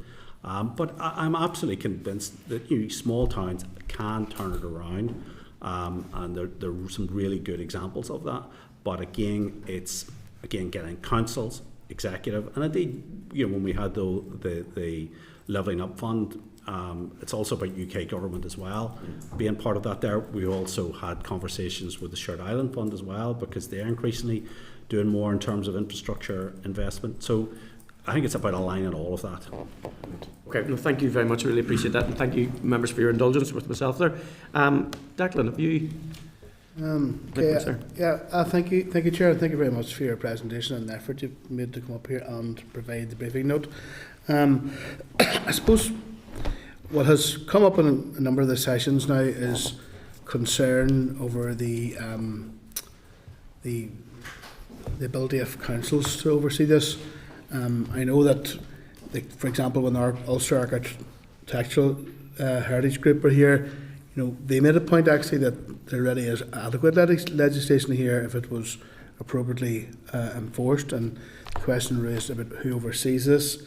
And also then just earlier on today, the Institute of Historic Buildings also raised the issue as well about the expertise within councils and local planners around this here, and compared to the south of Ireland, for example, which has dedicated conservation officers per each county council area. What would be your view on the ability to probably oversee and implement such a piece of legislation? One of the ideas that we'd had before was, and I know some other groups had this as well, was around the appointment, and I think it's more England, maybe more GB than has like a town architect or a city architect, and I think that's something we had here many years ago, who would have overseen basically in terms of the whole sphere of planning and dereliction and maintaining the townscapes. So that's certainly something that we think should be explored again. There are plenty of experts and people there with the knowledge to do it. It's really whether you do it on a council basis or wider, so you could look at it maybe a different structure, or what way is most appropriate to do that. In terms of resources with councils, I think the expertise is there. It's just resourcing them properly to be able to do it. And I think if there's going to be a much greater emphasis on being proactive, then that needs resourced. I think that's the key to it. The expertise is there. There's a lot of, especially in terms of heritage buildings, there are a lot of committed people and good people who know it, but it's all about resource on this occasion, be able to do it. But I certainly think the town sort of city architect approach is something that should be given a bit of consideration. I think just to illustrate on another point, give the councils the regeneration powers. I think that would be, we see that in loads of different projects, particularly with the challenges facing Belfast City Centre, with Tribeca and all those different, give the councils the regeneration powers. I think that would help as well. And I think that is something that was promised, but you've given the councils power over of planning. I think not giving them the regeneration powers, I think hampers their ability to turn the situation around and be that change maker in local high streets. And just as a wee follow on there, thank you. And Aoife touched on it earlier. We've got an example of Say Mills here in the north, which was given by the previous group there as a good example. Would you be aware, from your professional experience both here, across the island, across the world actually, where there are good examples of, say, regeneration legislation being used to create the multifunctional hubs that you talked about, Glyn, there for town centres?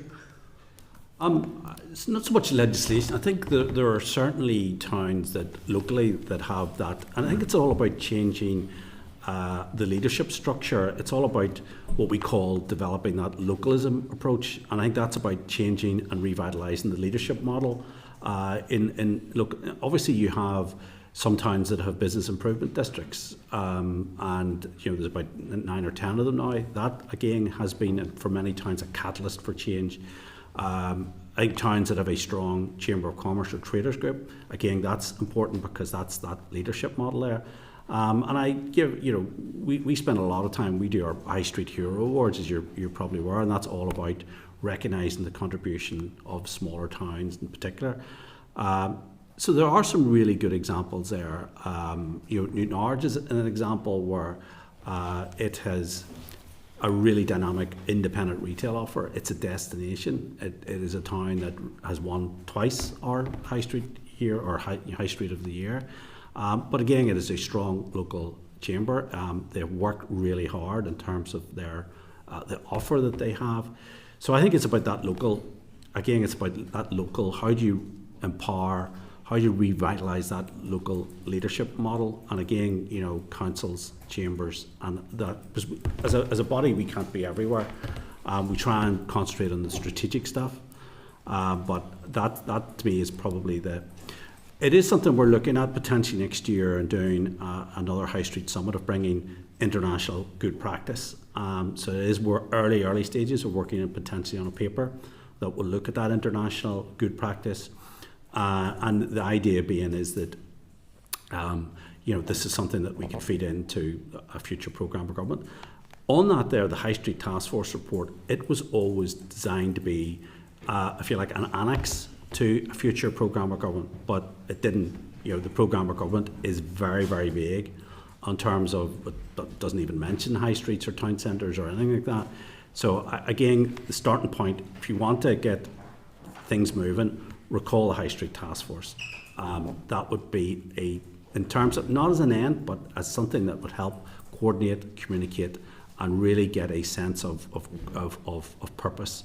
And I think if the political will is there, we can turn around this situation in terms of our high streets.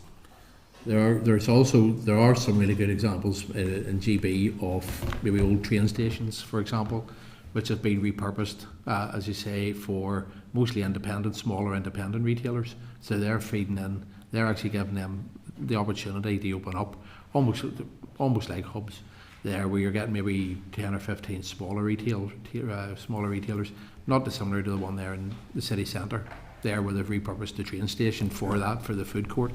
But there are some really good examples in GB where old style, really traditional big railway stations have been converted. So the heritage of the buildings have been protected, but they're getting a lot more use now. Yeah.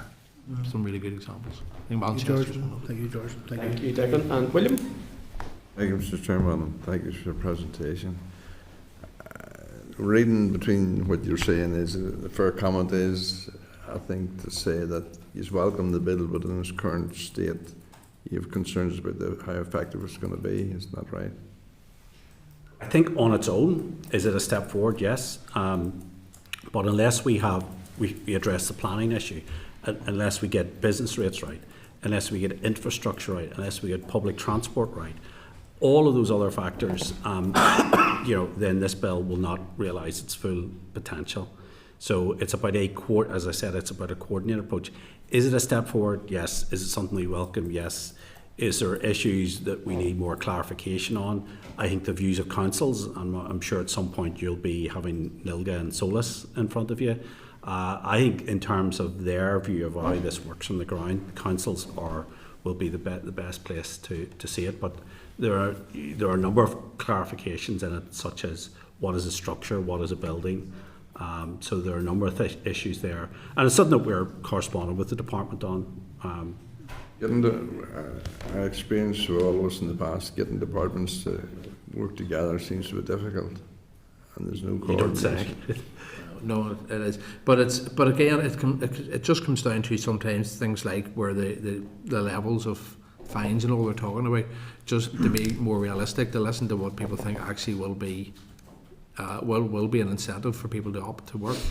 There's a lot of cases there where it says, people have already said, where £500 wouldn't incentivise anybody to step forward if they get a notice through. They'll either simply ignore it, or even if they pay it, it's of no consequence to them.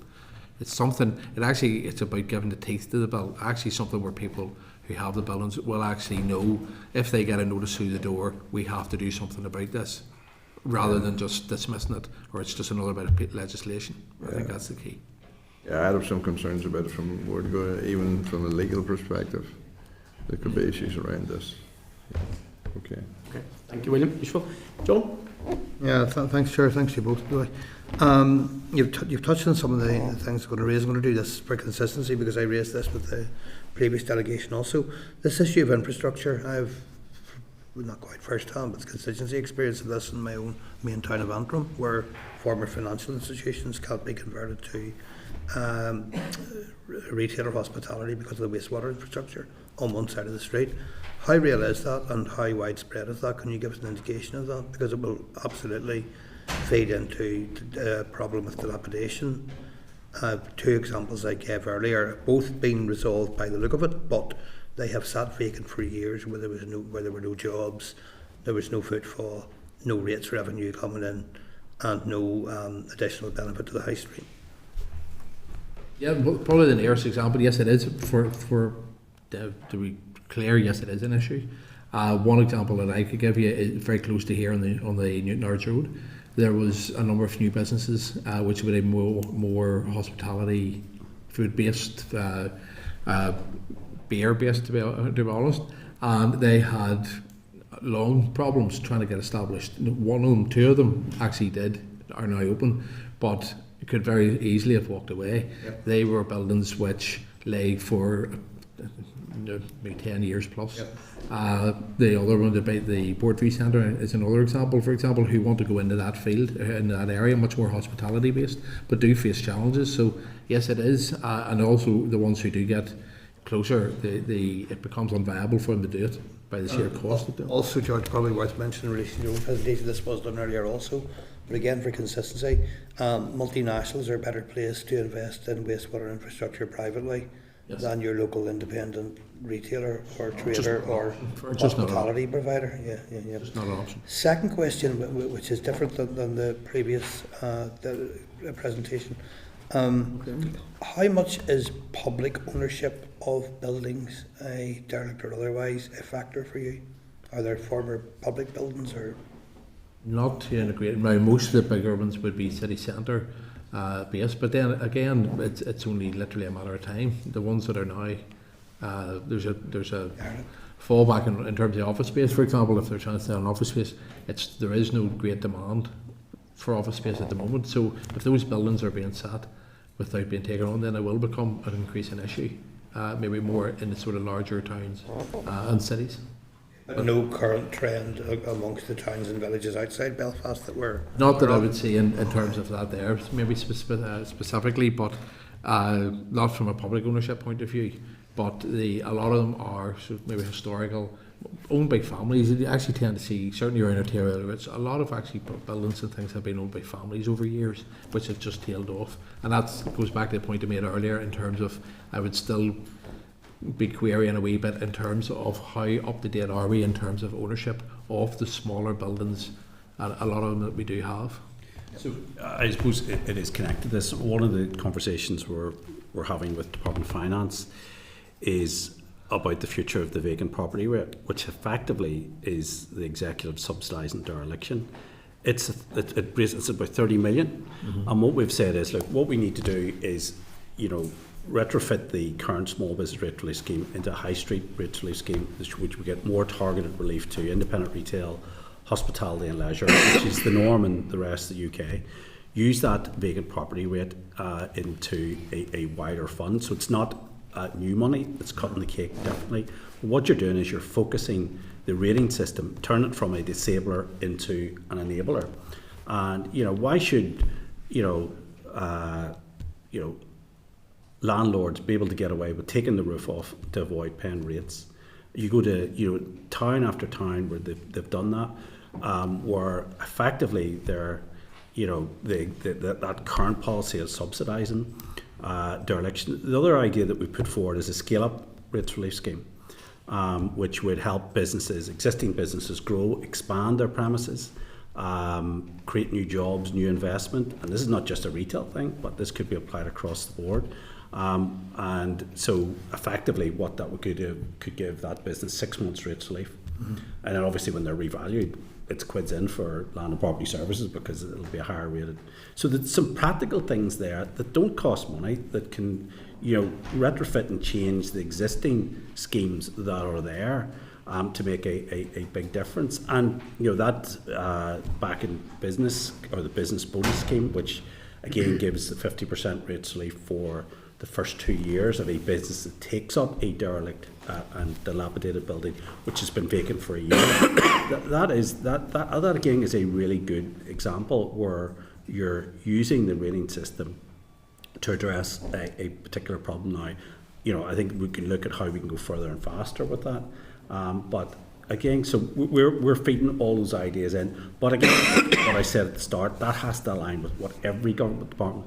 There's no point you doing that type of work if councils are letting more and more out of town retail development happen. So we've got to be very clear. It's about being on the same page in all of this, and it can be turned around. Absolutely. I don't want to be this. Times I'm accused of being a bit of a harbinger of doom, but I am really optimistic. We could do something really bold and innovative. Also for you, Chair, in terms of rates incentivisation, that incentivisation for new business to be created in buildings that are currently derelict also remove the potential snag of people getting cash benefits to Property Bank and increase the value of their asset, but not necessarily using it for retail, hospitality or any other use, or providing jobs, simply renovating the building and until it increases in value. So the rates component there takes away that risk. Thanks, Chair. Thank you, John. Okay. Any other questions from any other members? That was a great session. Thank you very much, Chair. Pleasure. That was really good. Thank you so much. I think Sarah has sorted you out, hasn't she? I think so, yeah. Thank you. Okay, excellent. Thank you, members, and thank you, guys. Okay. Agenda item 8. Guys, are you content to move on? Or does anybody need a comfort break? Content to move on? Okay, members. Thank you so much. Agenda item 8 is the SR 2025-165, the Farm Sustainability Standard Regulations. I refer you to page 350 to 372 of the pack for the SL5, the SR and the explanatory memorandum. I also refer you to the briefing paper dated 3rd November addressing concerns we previously had in the pack, which started page 337. We have given this matter much consideration recently, and at our last meeting we agreed to request a further oral briefing to address concerns raised during our scrutiny debate. Members, by way of background, we received an oral briefing on the 2nd of October, and we heard that the Department intend to make this SR under negative resolution to replace the current cross-compliance arrangements with the new Farm Sustainability Standards and associated penalty regime from the 1st of January 2026. Members, as you're aware, we have raised a number of queries and considered the Department's response at our meeting on the 23rd of October regarding cross-compliance penalties within the last 5 years. We also queried why a full human rights assessment was deemed to not be required and what criteria would have needed to be met for one to be completed. We considered the response from the Department earlier in matters arising. So, members, as you will recall at our meeting on the 23rd of October, we noted the end of the statutory period has been calculated as the 25th of November. We agreed to wait until we heard from officials again today before we took our position on the SR and wrote to the Department outlining our main areas of concern, including the increased powers for an authorised person and the definition of qualifying crops eligible for farm sustainability payments. I refer you to the Department's response dated the 3rd of November, starting at page 337 of your pack. Hopefully you'll have had time to look at that, but that's where it is, 337 for the response, members. I now welcome the following officials from the Agriculture Environment Schemes Division and Agriculture Policy Division to the meeting to answer any further queries we have. We have Mrs Anna Campbell, who is the Acting Director. We have Mr George Moffett, who is the Acting Deputy Director. We have Mr Aidan McEvoy, I think, Head of Branch, and Mrs Denise Phillips, the Acting Head of Branch. Is that correct? Excellent. You're becoming like family. You've been here that often. Okay, thank you very much. Do you have a further sort of presentation? Some opening remarks. Thank you so much. Yes, please. Thanks very much. Okay, so afternoon everyone, and thank you, Mr Chairman, for the opportunity to provide for further oral briefing to aid the committee's consideration of the draft SR and SL1 for farm sustainability standards, statutory rule and the associated farm sustainability legislation. So these are the two new regulations that are being introduced by the Department. The first is to replace the existing cross-compliance penalty system with a new framework focused on farm sustainability standards. And then the second is to set out the eligibility criteria and conditions for receiving the new farm sustainability payment. So the purpose of this briefing today is, as you've already set out, Mr Chairman, is to provide additional clarity and assurance to the Committee in light of residual concerns, and I welcome the opportunity to provide assurances around the processes, intention and adaptability that's been applied throughout the development of the new FSS and associated penalty regime. So stakeholder engagement has led to the development of FSS and its penalty matrix. In response to consultation during 2018 and 21-22, we have delivered 7 clear FSS which replace the current 20 requirements under cross-compliance. We have ensured that these requirements address issues such as the need for protection of habitats and biodiversity, landscape and heritage. We've introduced education and guidance into the FSS arrangements in order to ensure compliance. We have, where appropriate, introduced controls by remote sensing and administrative checks in place of traditional on-the-ground inspections. We've developed a penalty matrix which is more proportionate, fairer and easier to understand. And the legislation currently laid before the Committee is built upon existing frameworks and informed precedents, considering lessons learned from the current arrangements. So maybe looking first to the powers of authorised persons. To protect public money, it is appropriate that the Department seeks and obtains evidence to support payment of grants and subsidies. I can confirm for the Committee that there has been no increase to the powers of authorised persons. Rather, this legislation reenacts, without amendment, those already in place since 2015. I would also like to clarify that under these regulations, the Department does not have the authority to seize property. In cases where a business refuses to provide required evidence during an inspection, the Department's response remains limited to withholding payments due to that business. This approach ensures compliance while respecting the rights of individuals. The powers themselves are limited in their application. They are only used for the purpose of carrying out selected inspections and incident referrals. The requirement for this is also set out in legislation and subject to no amendment as a result of the FSS-SR. To clarify just some information that we provided in our additional briefing to you before today in the briefing pack, in 2024, for example, these powers were used to complete just over 2,000 inspections for cross-compliance, which resulted in 624 businesses breached. The powers of authorised persons provisions include a safeguard whereby the powers do not extend to a private dwelling house. This respects the rights of farmers under Article 8 of the European Convention of Human Rights, the right to respect for private and family life, which is a key consideration which the Department must consider when developing policy. The Department must also undertake equality and disabilities duty screening, which also includes consideration of the impact of the proposed policy on human rights, including Article 8. This screening ruled out the need to carry out an equality impact assessment. I can confirm that this policy was considered against all Section 75 groups and all elements of the Human Rights Act 98, which brings the European Convention on Human Rights into UK law, with no potential adverse impact on HRA being identified. The next steps on screening, after the formal adaptation of the policy, will be the publication of the Equality and Disabilities Duties Screening for Information on the DAERA website, and then subsequently our teams will complete an Equality and Disabilities Duties Screening on the implementation of the policy, so that looks at the delivery elements. The Department acknowledges that the Committee has also in the past expressed concerns regarding penalties applied in respect of very high severity breaches. Additional information to help alleviate Committee's concerns is set out in your briefing pack, which the Department trusts will offer greater clarity. The breaches that attract the highest level of severity have been very carefully chosen to reflect their severity of damage caused to human and animal health and the environment. So, for example, the most severe instances of water pollution resulting in widespread impacts and fish kill are considered very high breaches of the standards. Such a breach can have significant and long-lasting impacts on the river ecosystem, water quality, angling and recreation. A second example of a very high severity breach would be the most severe cases of animal neglect and cruelty, which can result in animals suffering such extensive injury that they have to be put down. These examples help establish the types of rationale behind breaches identified as very high severity, and it is worth emphasising that the bottom right-hand corner of the matrix will still be only reached on repetition of the breach. The impacts of these breaches affect not just the farm and the surrounding ecosystems, but they can also have impacts on food security and trade and the reputation of farmers across Northern Ireland. We have found support from all stakeholders on this approach, and I am confident that the vast majority of farmers expect the Department to take action on these cases, and that it is appropriate that the farmer committing these breaches should not receive the same level of public subsidy as the vast majority of farmers who are not.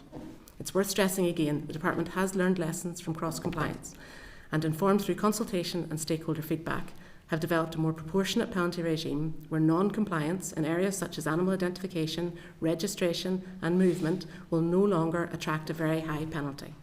3/4 of all underpinning requirements do not carry a severity level that can result in very high breach, and 100% penalty, and that 100% penalty is linked to repetition, noting that the current cross-compliance, where it is possible for a farm business to have a 100% penalty without repetition. Moving to the separate issue of eligibility for the farm sustainability payment in 26, I can confirm that the qualifying crops are the same as the crops that were eligible under the farm sustainability transition payment and the basic payment scheme before that. The requirements associated with the historic years exercise are only applicable in the reference period 2020-21 to determine if a farm business is eligible to apply for FSP in 26. If a farm business satisfies historic years requirements and declares and claims grass on its FSP application, it will be eligible for payment under FSP. The standards, together with the accompanying penalty matrix, are designed to promote greater compliance by providing farmers with clear expectations, practical guidance and access to training. They're more aligned with Northern Ireland's unique landscape and farming practices, ensuring that they're both relevant and achievable. I hope that the clarifications within the briefing and my opening remarks on FSS and FSP have been helpful, and my colleagues and I are happy to answer any additional questions that the committee may have. Thank you. Thank you so much. Genuinely, this will be unusual, but I do want to thank you for your work on this, because there's a lot of detail in there. There's a lot of questions that have been answered. Some of the questions that the committee have raised, you've without doubt answered those. And certainly from my perspective, it does seem to be a step in the right direction. One of the challenges I think going forward that always exists is for those people who perhaps need to be able to interpret a new regime coming forward, and that information that farmers and their families would receive, and that wider sort of setup at home. Is there a communication strategy ready to roll in a timely manner to inform people of any changes, for instance, where they won't fall foul of the changes? I know there are very few changes, by the way, because much of it is the same as it was before, so it's more around the penalty matrix and the severity and stuff. Is there a comm strategy ready to go? There is indeed. So we've been planning for this in the background, and obviously part of the standards as they're being put through includes that training and education focus. So we're really looking at actually making things available that are easy to understand and easily available, but they can also be accessible in other formats as required. And that's for people who are not just breaching, but actually just for information. So anyone is able to actually pick up that information and find out, well, what does it mean for me and what am I supposed to do? We want to make it really clear to all farm businesses about what the standard is that is expected of them, so, you know, and the reasons why, because I think that's important when people understand the reasons why they're doing this. So we're building a training regime, and we also have a comms plan in place for that. One of the issues for us remains, and always will remain, is timing. The closer we get to the time, the less time that we have. So we're preparing in the background and really ready to press the button if we get to that stage in the year to start pushing out those comms, because they're inextricably linked with FSP, and there's a lot of messaging to go out to farm businesses. Just one question, and I know some of the members have got particular areas and I don't want to cross over into their areas of concern. I've just got to ask one question, and it relates to the, there was a question in regard to the 5-year period of total number of breaches, the total number of repeated breaches, and the number of businesses. So the number of businesses looks to be reasonably static in the 5 years. It goes from 73 to 78. There's a wee blip in there where there's 92 businesses. One of the things that the May doesn't pull out is the businesses that were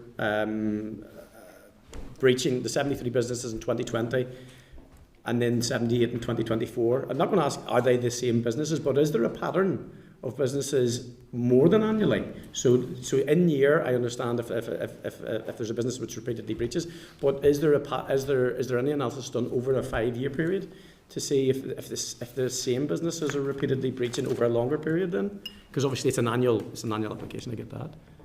Yes, I'm not sure if you have some additional. It's the additional letter that we've sent out. So you'll appreciate there's an awful lot of information that we've shared. So we're tracking back to which. Yeah. I take it this is the answer, John, to your question that you'd asked us for some additional data at that time.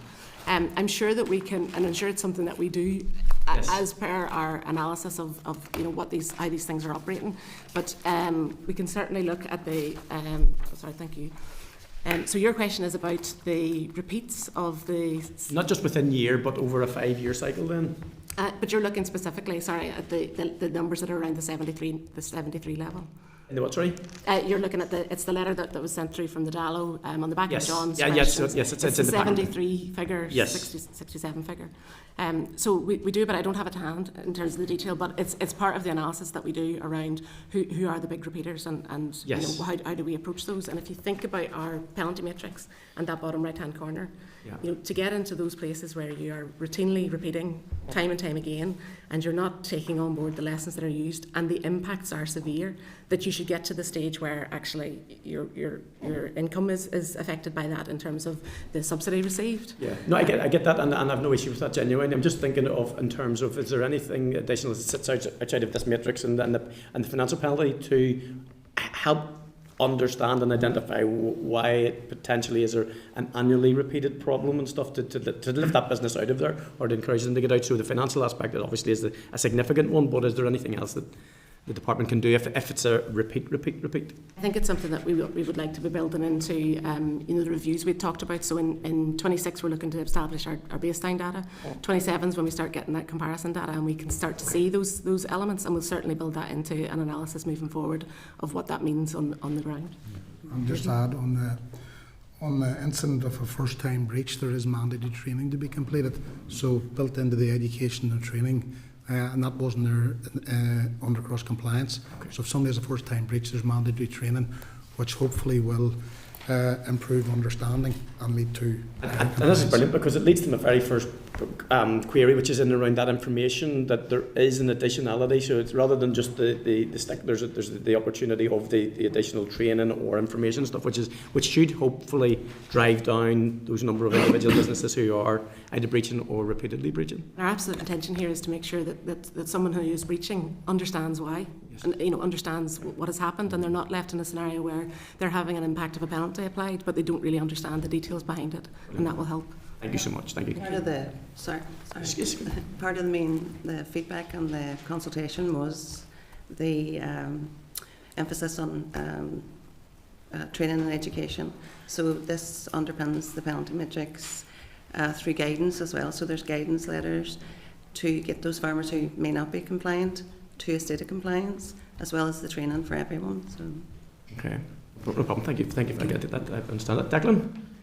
I suppose the issue that I had raised up previously, it's referenced here in the correspondence. Just to say that the department do not carry out any enforced action. This is in relation to access of computer and other records. The department do not carry out any enforcement action in the event the farmer or the representative permit this access. That was what I wanted to tease out previously. I know that there had been a feeling expressed at previous meetings that some of the powers which we believed were here were a bit draconian, but this is sort of, in my mind, gives clarification that the department cannot access computer or other records relevant inspection unless the holder, the farmer, or whatever allows that. You don't carry out enforcement actions as such. Is that right? That's it, exactly. And in essence, actually, the draconian nature of it is nearly when you have to start setting out in legislation the detailed wording that supports what it is we're trying to do. It sounds an awful lot worse. It sounds sort of confusing and complicated. But in essence, what it's allowing us to do is get access to data that's held on a computer. So it's really allowing us to move with the times, with technology. So it used to be that a lot of this information would have been held in books that people would have had and they'd have passed you over, sheets and things. So what that actually allows us to say is, taking that data in whatever form it comes, so that includes the computers. The idea then of if it's not being provided, that is in essence preventing us from doing the inspection that we're trying to complete. And so we don't then have powers to seize, so we have no intention to do that. But very often these sorts of conversations are undertaken with farm businesses after an inspection around the kitchen table. It's a conversation of learning and back and forth between farm business and inspector around what has that meant and what are the reasons why.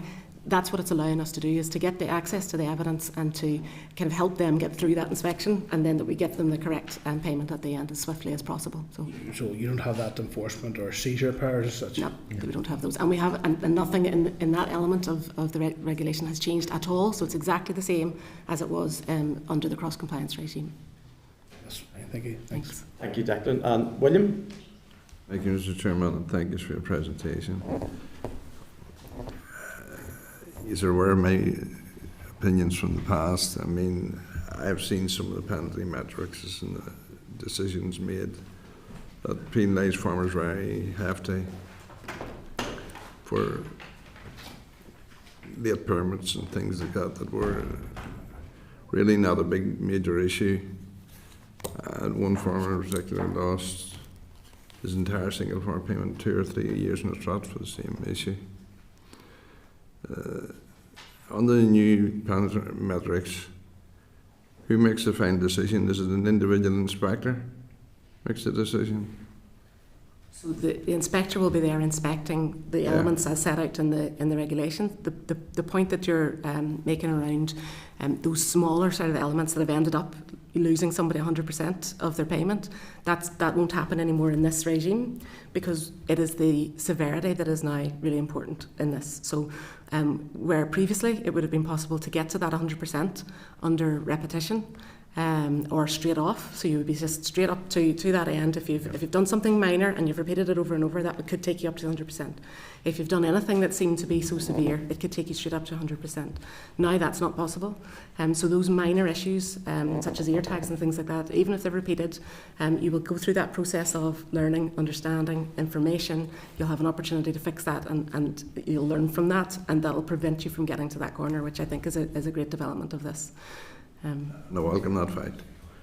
If this committee didn't accept the new metrics, are we currently left with the old metrics, the old penalties system? At this point, cross-compliance would be the only viable alternative that we would have to deliver. That's okay, that's okay. Thank you. Thank you. Any other questions, members? At this stage? No. And so we have 25th of November is the date for, unless something happens because by negative resolution, SSR members. Okay, there's no more questions. We got off easy today. You need to eat more scones and stuff before these people come in, members. Thanks very much for your time. No, Thank you. Thank you so much for your presentation.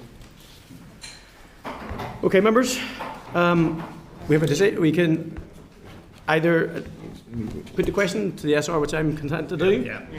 Members content? Yes. Okay. Okay, members, I'm going to put the question on the SR, unless there's any reason not to. I don't see any reason not to. I think we've investigated this enough.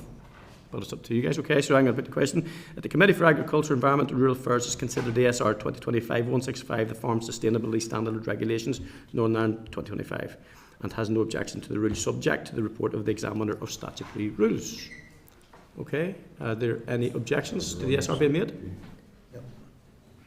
No? We suppose we still have concerns in relation to this, as you know. So it's do you want to vote on it, or do you want to just register the concerns and? I think we'll just register our concerns. Register your concerns. Yes. Okay. They'll register concerns in the debate, and okay, we're contented to make the SR. Okay. Okay, members. Thank you. Okay, agenda item 9 is the SR, the Waste Fees and Charges Amendment number 2 Regulations, Northern Ireland 2025. Refer to page 374 to 381 of the pack for the SL5, the SR and explanatory memorandum. You will recall we were briefed on the SL1 on the 16th of October and heard the Department intends to make this SR under the draft affirmative procedure to bring into effect the annual uplift to the Northern Ireland Environmental Agency waste charging schemes for 25-26. Members will recall the higher than usual annual uplift being applied. The committee agreed that they were content for the Department to make the SR, subject to the SR report, which is still awaited, and the Department has advised there has been no change to the policy content since the SL1 was submitted. Members, as the procedures draft affirmative, there will be a debate in the plenary. Are you content? The committee recommends that the SR, as drafted, is approved by the Assembly. Members content. Thank you. Agenda item 10 is the SR, the Farm Sustainability Payment Scheme Eligibility Regulations. I refer to page 383 to 399 of the pack for the SL5, the SR and explanatory memorandum.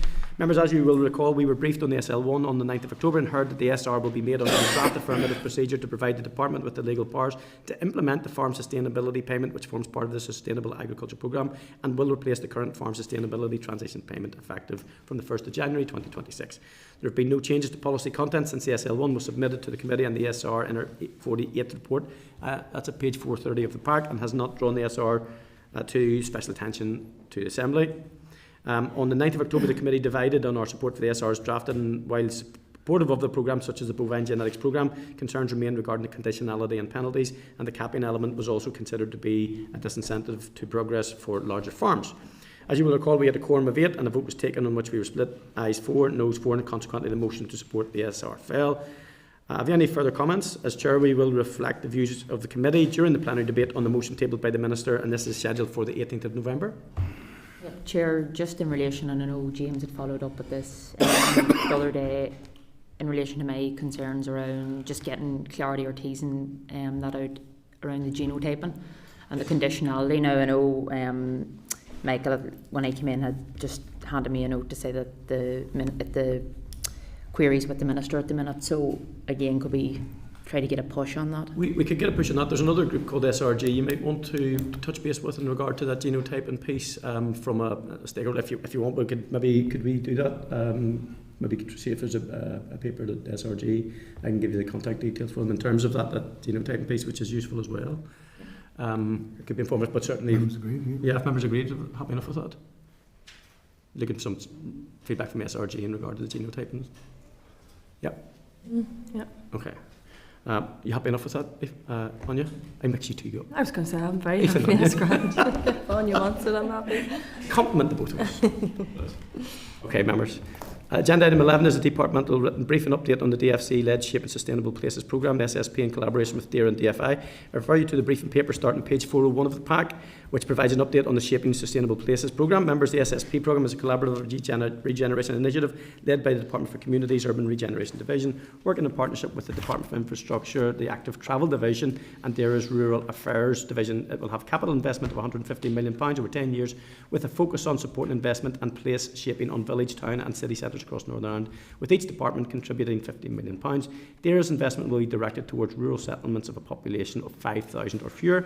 The public consultation closed on the 21st of September, and a draft for the consultation report is completed by DFC. DAERA officials will provide a further written update to the committee. Officials are developing the outlined business case with a view for approval by spring 2026, and following executive approval, programme delivery will then commence. Are you content to note at this stage and wait for a briefing on the draft consultation report? That would be very useful for us, given our rural credentials. Departmental written briefing then is agenda item 12, the update on the DAERA planning performance. Referred to the tabled papers starting on page 22, the briefing paper on the NIEA Natural Environment Division. Also refer you to the current NED planning improvement plan starting on page 26, the draft NIEA planning improvement plan starting on page 28. Members, the planning target within the NIEA Business Plan 25-26 is to improve statutory planning consultation requests, responses and improve customer services across short, medium and long-term timeframes. To achieve this, the NIEA is developing a 5-strand planning improvement plan and technical advice and guidance, caseload management, monitoring, reporting on performance process and IT systems and communication and stakeholder engagement. Specific proposed actions within each of these work strands are provided in the draft planning improvement plan from NIN. Within that is the NED planning improvement plan, which contains 22 targeted actions to improve planning performance by 15 percentage points where there has been a persistent backlog, and to reduce the number of consultations submitted whilst improving the quality of those received. Members, in terms of the current overall planning position, NIE state that the ongoing resourcing issues have contributed to the backlog, and a further tranche of new scientific competitions will be launched by the Department of Finance in the coming weeks. The planning improvement plan will also aim to reduce the volumes of consultations received. Some key points. The backlog is currently 353 consultations, 32 of which relate to agricultural proposals. In 2024, NIEA and the Marine Fisheries Division received 4,461 statutory planning consultations, and 67% of these, which was 2,977, were responded to within the statutory time frame. In 2025 to date, 2,115 statutory planning consultations have been received, so that's a big downturn by the look of it, with 64% responded to within the time frame. compared to the same date last year due to resource issues, which looks actually like a bit of a fall, even though there's been a reduction in applications, which is concerning. Yeah, I know this is a bugbear of yours.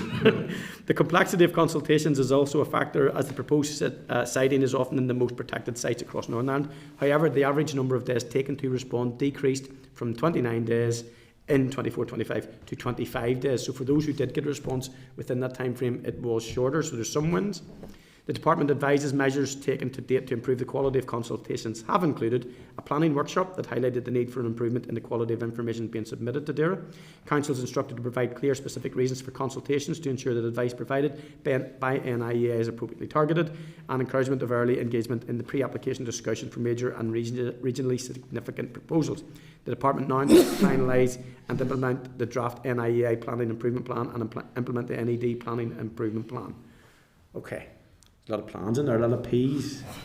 Okay, is there any questions or queries in regard to that one? Interestingly, in the debate this week, the Minister was in a response to the new environmental agency, and I had talked in around some of the, particularly in around the ammonia plan and stuff, and that he sees this new agency as being turbocharging, I suppose, that aspect, if it's possible to deliver that. But obviously we're in the here and now, and this is the plan for the planning applications as of now and going forward. So William, you're first, and then Aoife.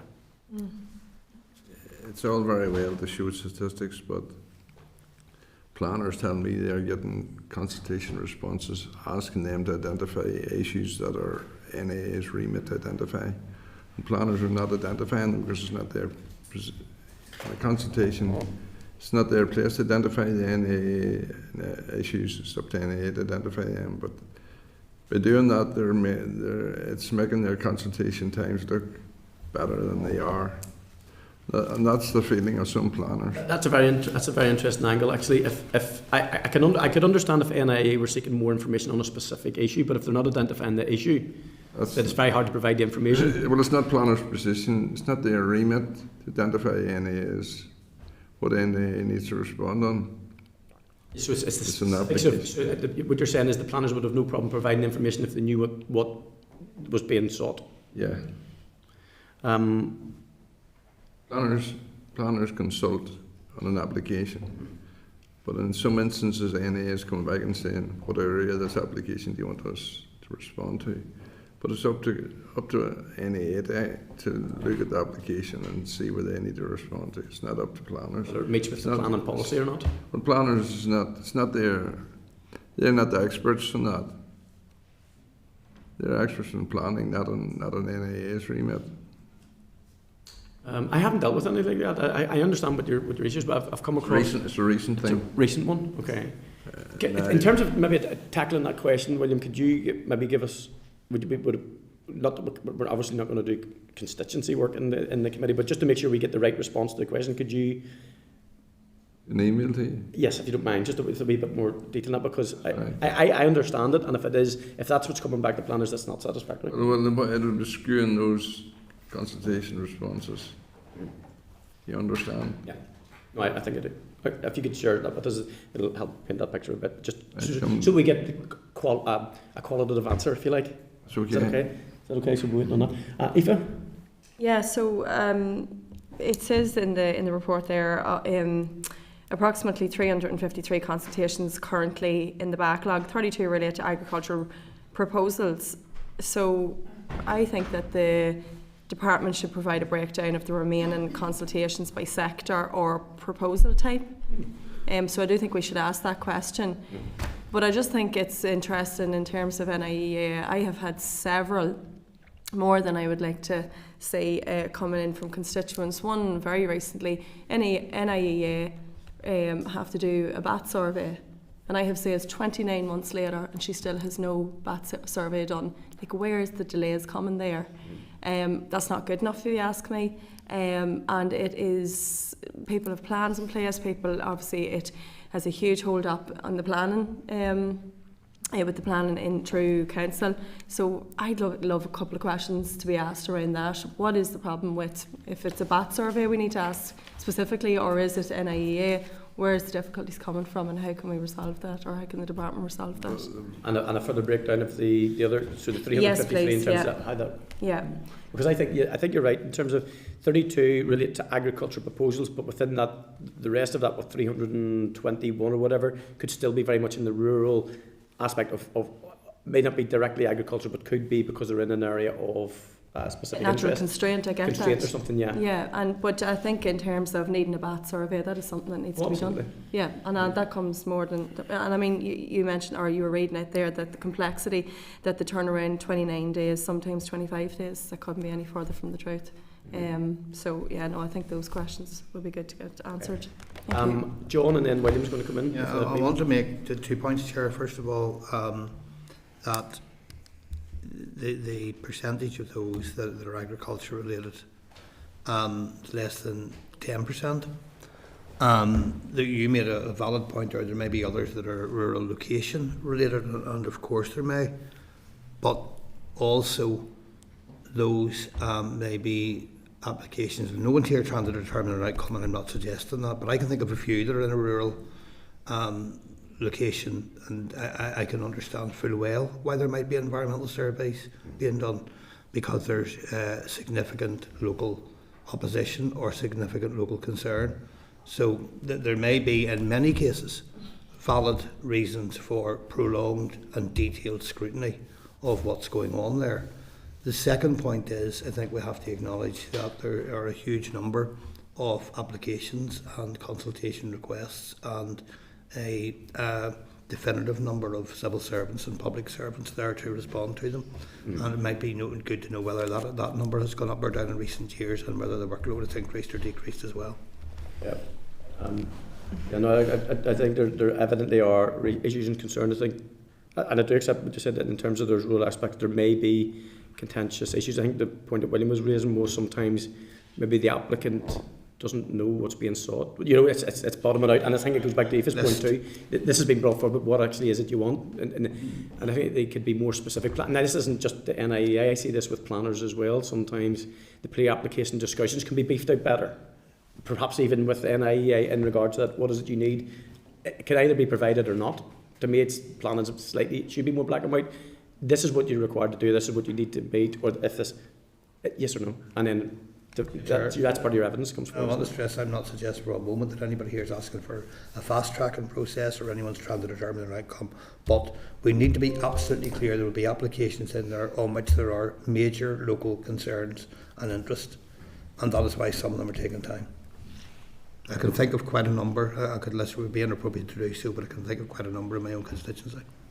Well, okay, thank you, John. Yes, happy enough. And William, did you want to come in with a little one at the end? Just, Eve had mentioned about survey. You know, I have one situation where a guy's waiting.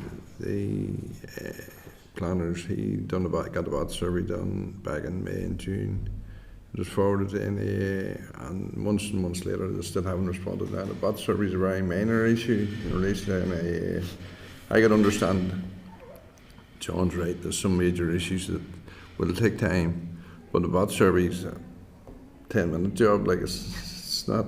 It's already done for them. They've just examined it. Yes, the evidence is submitted, and therefore you can react to it. Yeah, I agree. Okay, members. So we've plenty of comments there. Are you content with your queries and questions? Okay, we'll follow up on. Thank you, members. Okay, we're running out of time now, members. Don't want to rush anything, but just to be aware. Departmental written briefing on the update and Loughnane Action Plan. I refer you to the briefing paper starting at page 406 of the pack, providing a summary of the progress and implementation of a Loughnane report and action plan. A summary table of actions and current status can be found starting at page 412. Members will recall that we previously had an oral briefing from officials on the progress of the action plan at our meeting on the 6th of March, which is incredible. I think it was many months ago. The action plan includes 37 actions, with the majority of these attributed to DAERA, and to date 14 actions have been delivered, 22 are progressing, and 1 remains dependent on another action being taken forward. The paper provides an update on actions delivered to date, including water quality monitoring outreach events, sustainable utilisation of livestock slurry, SBRI projects, Loughnane Science Platform, and the Loughnane Environmental Farming Scheme group project.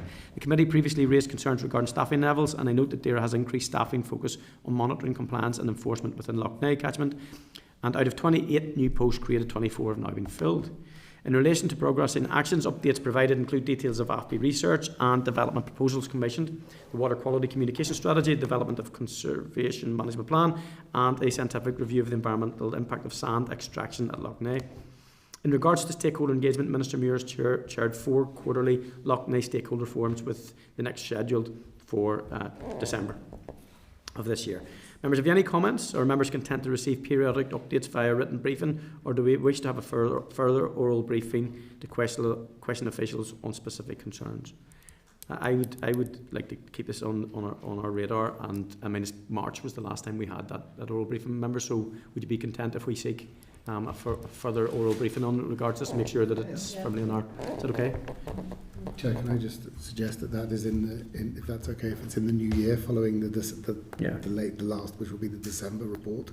Early in the new year, It makes sense that early in the new year. We're also getting quite congested for... I thought the report was very good from reading it, and I am happy that an oral briefing will be given, because I do think we need to keep this a top priority. But I would like an answer in terms of, look, we have, and rightly so, put emphasis on agriculture, on infrastructure and so on, but I would like to know how much emphasis has been put on public ownership. Has the department or minister, like, what has he done in that sense? And certainly, you know, I from reading that, because obviously it's not in community ownership, and you know, who in the community would look after it in the event of it coming into community ownership. But there's also infrastructure that could be put in place to clean up the loch in the short term. And I think that I would like to know what the answer to that is, if you're happy to ask that question. By letter or in the oral briefing? By letter, I think, because it's go for letter in that terms that there might be some updates on some of the steps that have been taken. So there's a number of projects live. Some of them are in that sort of infrastructure piece about cleaning up. An update on that, I suppose, in terms of those projects would be useful. I've tried to seek that verbally at times, and I get mixed up when there's that many projects sort of live at the moment. And then the public ownership piece is obviously a wider debate. Different approaches have been made at times, and the complexity of that, of what it would look like, even if it was achievable, I think are mind-boggling. But it's certainly a reasonable request. I suppose and I appreciate that. I suppose that there is a lot of complexities around it. I suppose it's for my own information as well, and then for us to go and have a discussion about it. But what are the complexities? You know, 40% of our drinking water comes from Lough Neagh.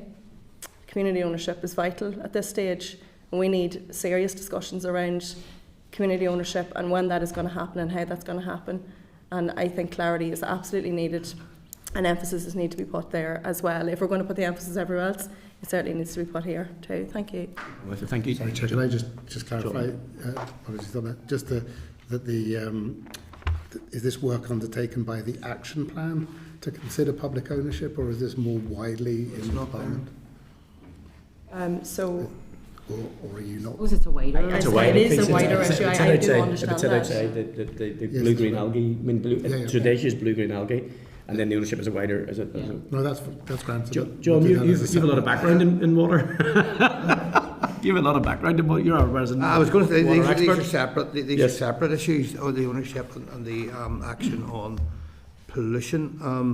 And I've no issue with trying to find out the information. However, I think it's important to acknowledge that if there was public ownership or community ownership declared tomorrow, it wouldn't take away from the fact that a significant public body is also polluting the loch through our wastewater infrastructure, and the Minister has repeatedly appealed for help around the Sorpy issue, for example. So it may be good to try and broaden our scope in terms of information we want to receive, although DAERA, if they present on this, will be able to point us in the right direction. But I think we do have to acknowledge there are significant publicly owned issues currently anyway. Yeah, the other bit that, I mean, we'll get into this in a while bit, is I touched on it the other day, and I should declare an interest, and I will, as a septic tank user. In regard to that, there's a massive, you talk about public ownership, there's a big part of this is that public.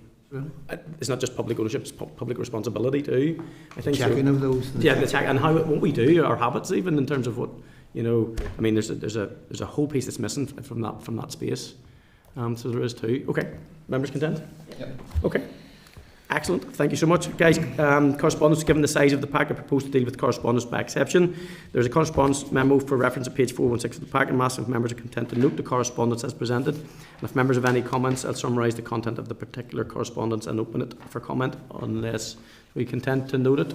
Yep. Chair, can I ask in relation to the one about antibiotic resistance on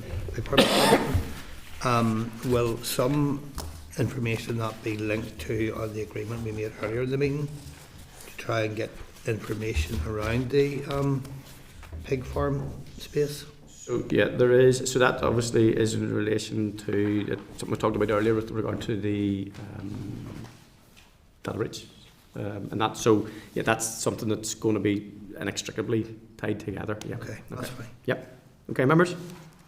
Okay, members, I refer you to page 418 of the pack to correspondence from the Department dated the 28th of October regarding the publication of the UK ETS Authority Consultation UK Emissions Trading Scheme Aviation Regional Connectivity, which will look at the potential impact of removal of free allocation from the aviation sector with particular regard to communities in isolated areas with a few other viable means of transport. A copy of the consultation document can be found at page 34 of table papers. Any comments you content to note? Done.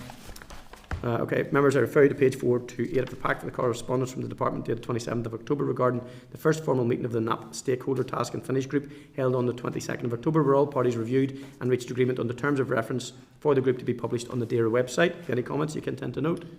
Chair, can I just interrupt? Excuse me. Yes. Just to say that I think members have agreed to note these are items. Oh, that's part of it. Okay. Excellent. Okay, Members have agreed that to note. Yes, that's right. Yeah, to follow through on that. Anywho, right, where are we up to? So, correspondence. That's all in that, isn't it then? Takes us through to item 15. Is the next yeah, okay. Okay, well done. Item 15 then is the forward work plan. Members, we have a planning session which will potentially be updating the forward work plan after that, so staff will circulate a version by email once any thoughts have been considered today in regard to the formal work plan, so we'll consider that when we've done our next session. So any other business? At this stage I'd like to remind you that the NAP session next Thursday following the meeting in the Stormont Hotel, clearly given the importance of the issues, members' attendance is crucial and staff will provide more details by email regarding timings and structure. We have currently 30 attendees confirmed.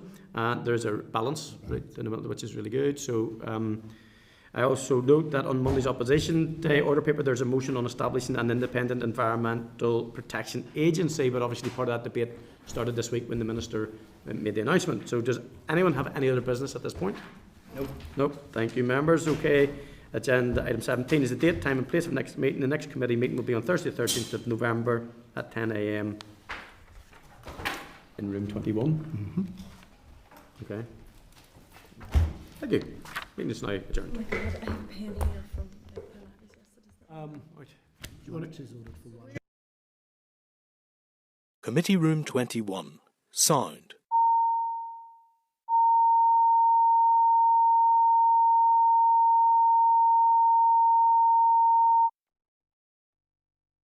Committee Room 21. Sound.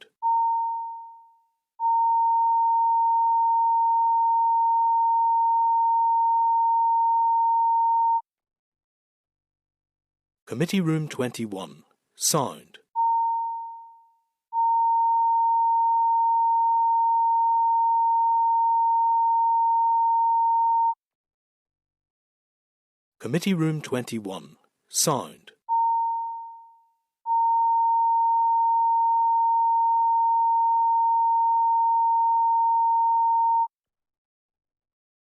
Committee Room 21.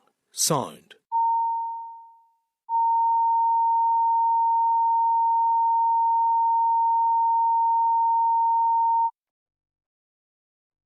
Committee Room 21. Sound.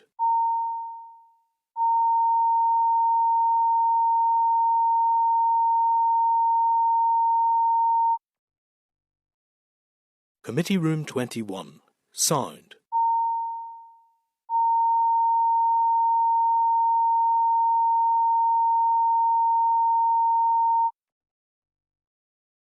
Committee Room 21. Sound.